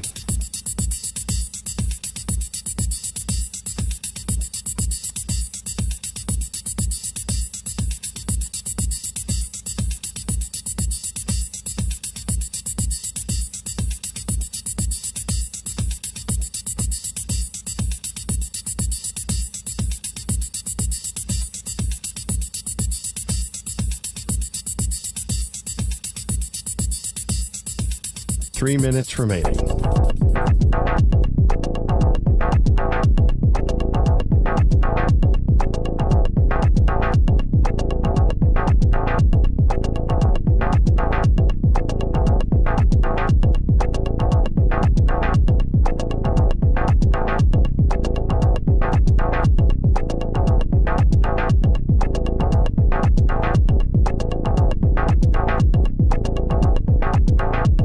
Two minutes, 30 seconds remaining.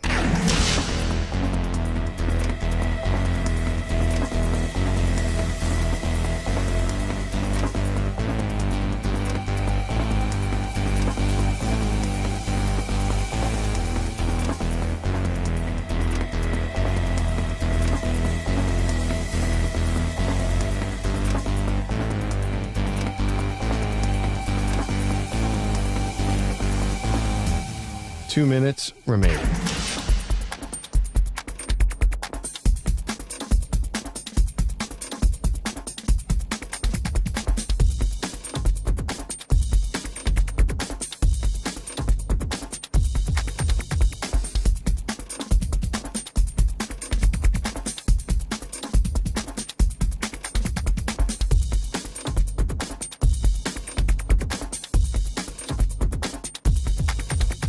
One minute, 30 seconds remaining.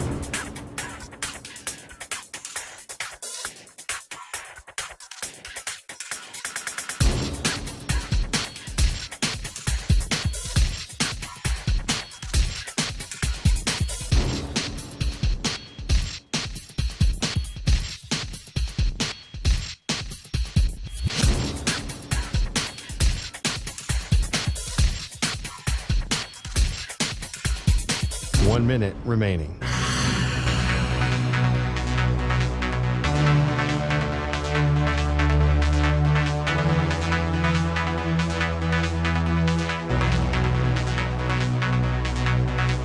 Forty-five seconds remaining.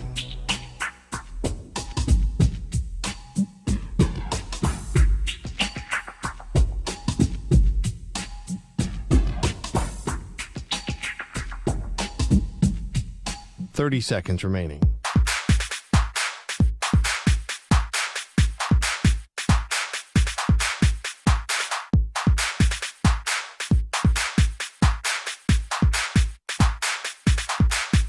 Fifteen seconds.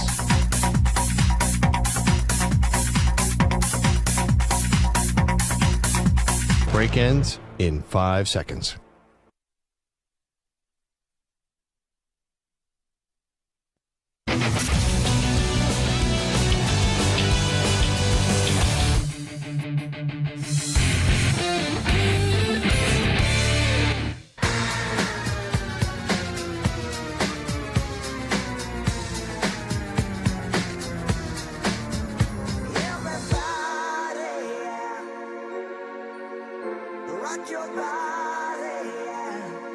Hey, this is Howie. And this is Nick from the Backstreet Boys. And you're listening to the Zach Gelb Show on CBS Sports Radio. And guess what? Zach is back. All right. He's live. He's nationwide on CBS Sports Radio. This is the Zach Gelb Show. All right, it's time to answer Ask the Pros question of the day, and it's brought to you by O'Reilly Auto Parts. Bill in Milwaukee says, Zach, is there any team right now that you trust in the NBA?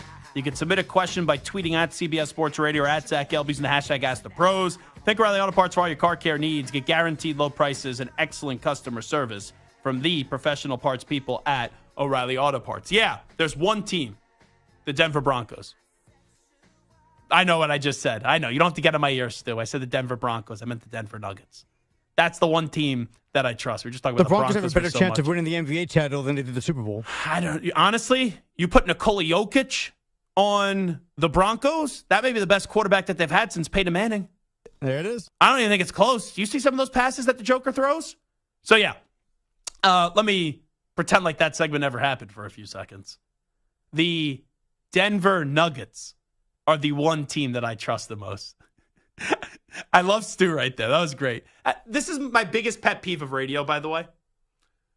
I can't stand when someone gets in your ear on radio because I never know when Stu's like whispering in my ear through my headphones when I'm talking, and Stu just goes, "Oh, you mean the Denver Nuggets? You just said the Denver Broncos, you idiot, you moron, you dope, you loser, you fat dummy." I don't know if that's on the air or if that's in my earpiece. Like, I think if Stu is talking on the air, since he has the ability to go in my earpiece, like a ding should go off so I know that he's on the air. But when he's just whispering, like, "Come on, you big fat loser, you idiot, you moron, you dope. How did you just say the Denver Broncos? How the heck did you just say the Denver Broncos are talking about the NBA? Do you even watch sports? You know, Stokely saying that you don't even watch the Denver Broncos. Do you even watch the Denver Nuggets? So come on, at least get the team name right, you idiot." I think there should be like a ding that goes off if that was actually on the air, but it wasn't with Stu. And I love, since I saw Stu talking, it was only half second, but I thought Stu was talking on the air, so I didn't say anything. I'm like, "Oh, yeah, Stu, I kind of realize now that you're not talking on the air and you're talking in my ear." So that's one of my pet peeves of radio. But anyway, Denver Nuggets, the only team in the NBA I trust. Like the Celtics, they haven't done it yet. They haven't won a championship with this core. You look at the Milwaukee Bucks, there's concern about Doc Rivers. Like the Oklahoma City Thunder having an incredible season. The Timberwolves are having a really good season, but I can't say I'm like extremely positive about them winning an NBA championship. As long as the Joker and Jamal Murray are healthy, I think they're winning back-to-back NBA championships. It's crazy, though, the separation in the West, where you have 10 teams, 1 through 10, and the separation from the number 1 seed Timberwolves to the 10th seed Golden State Warriors is 10 games. Like, from the best to the last play-in spot, that's not a big separation. Like, in the East, the Celtics are at 1. The 10th team right now is the Atlanta Hawks. There's a separation of 21 games. And from the Thunder to the Warriors, that's not a big separation. It's 9.5. That's 2 to 10. Like, you have teams from 4 through 10. Clippers 39 and 21. Pelicans 37 and 25. Suns 36 and 26. Kings 34 and 26. Mavericks 34 and 26. Like, the Lakers are having a bad season. They're 34 and 29. And then the Warriors are 32 and 28. Like, Stu, how much have we criticized the Lakers and the Warriors on this show? And they're going to get saved by the playing game. They'll at least be in. Like, the Jazz are 5 behind the Warriors, who are in the 10th right now, and that's the cutoff. But you look at the separation from the 4th seed to the 10th seed, the Clippers are 39 and 21. The Lakers are in the 9th seed with 34 and 29. And then the Warriors are 32 and 28. It's not a big separation whatsoever for how negative it's been and how deservedly so negative it's been about the Lakers and the Golden State Warriors this year. Yeah, absolutely. And if you look ahead, Timberwolves and Thunder as the top 2 seeds. Those are 2 unproven teams. They're obviously very talented. You look at their records; they're great teams, but they're not proven in the playoffs. So you have 2 teams like the Lakers and Warriors who have some playoff track record. At least it'll be interesting. I'm not saying those teams are going to beat those teams, but you never know. I wonder if we'll walk away from this postseason saying it's a good postseason. Because the regular season product this year has just been so dreadful. And there's been so many blah storylines in the NBA. I hope we have a kick-ass NBA postseason. Because if so, this is just a brutal year for the NBA. And the other thing to watch here, and maybe we'll delve into this a little bit more at 2 weeks from now when the tourney gets underway, because you got to go through conference tournament week. Most of the big conference tournaments are next week. So then 2 weeks from now when the bracket's coming out, I wonder if there's going to be more buzz for the women's tournament than the men's tournament this year.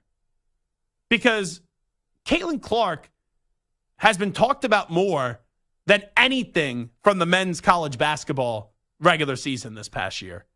Like, Santa, you're usually pretty good at identifying these storylines.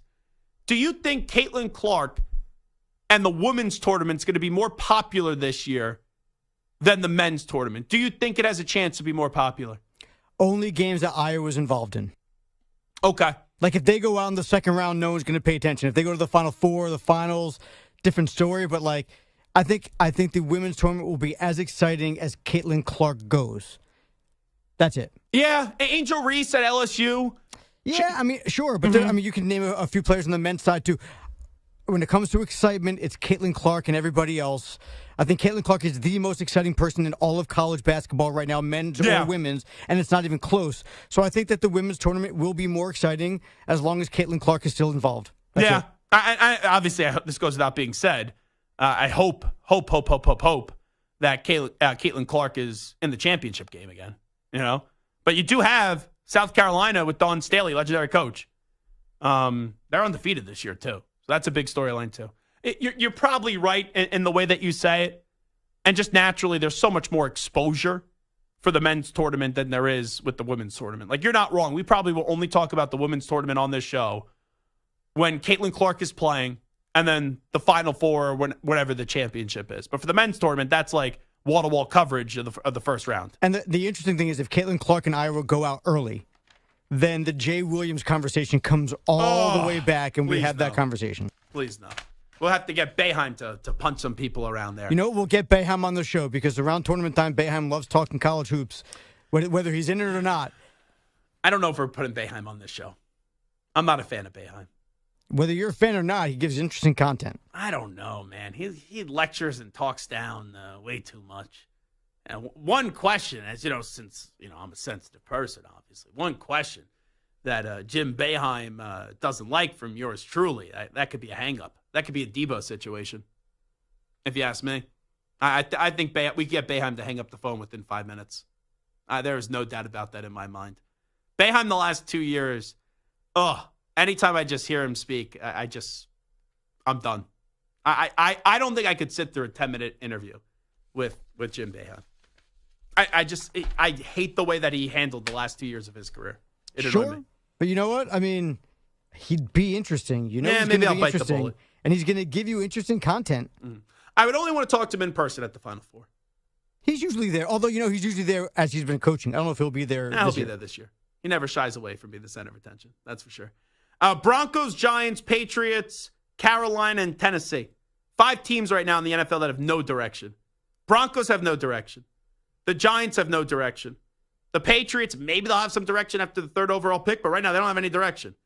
Tennessee, you got Will Levis, but you don't have Mike Vrabel anymore. It's like, what else do you got?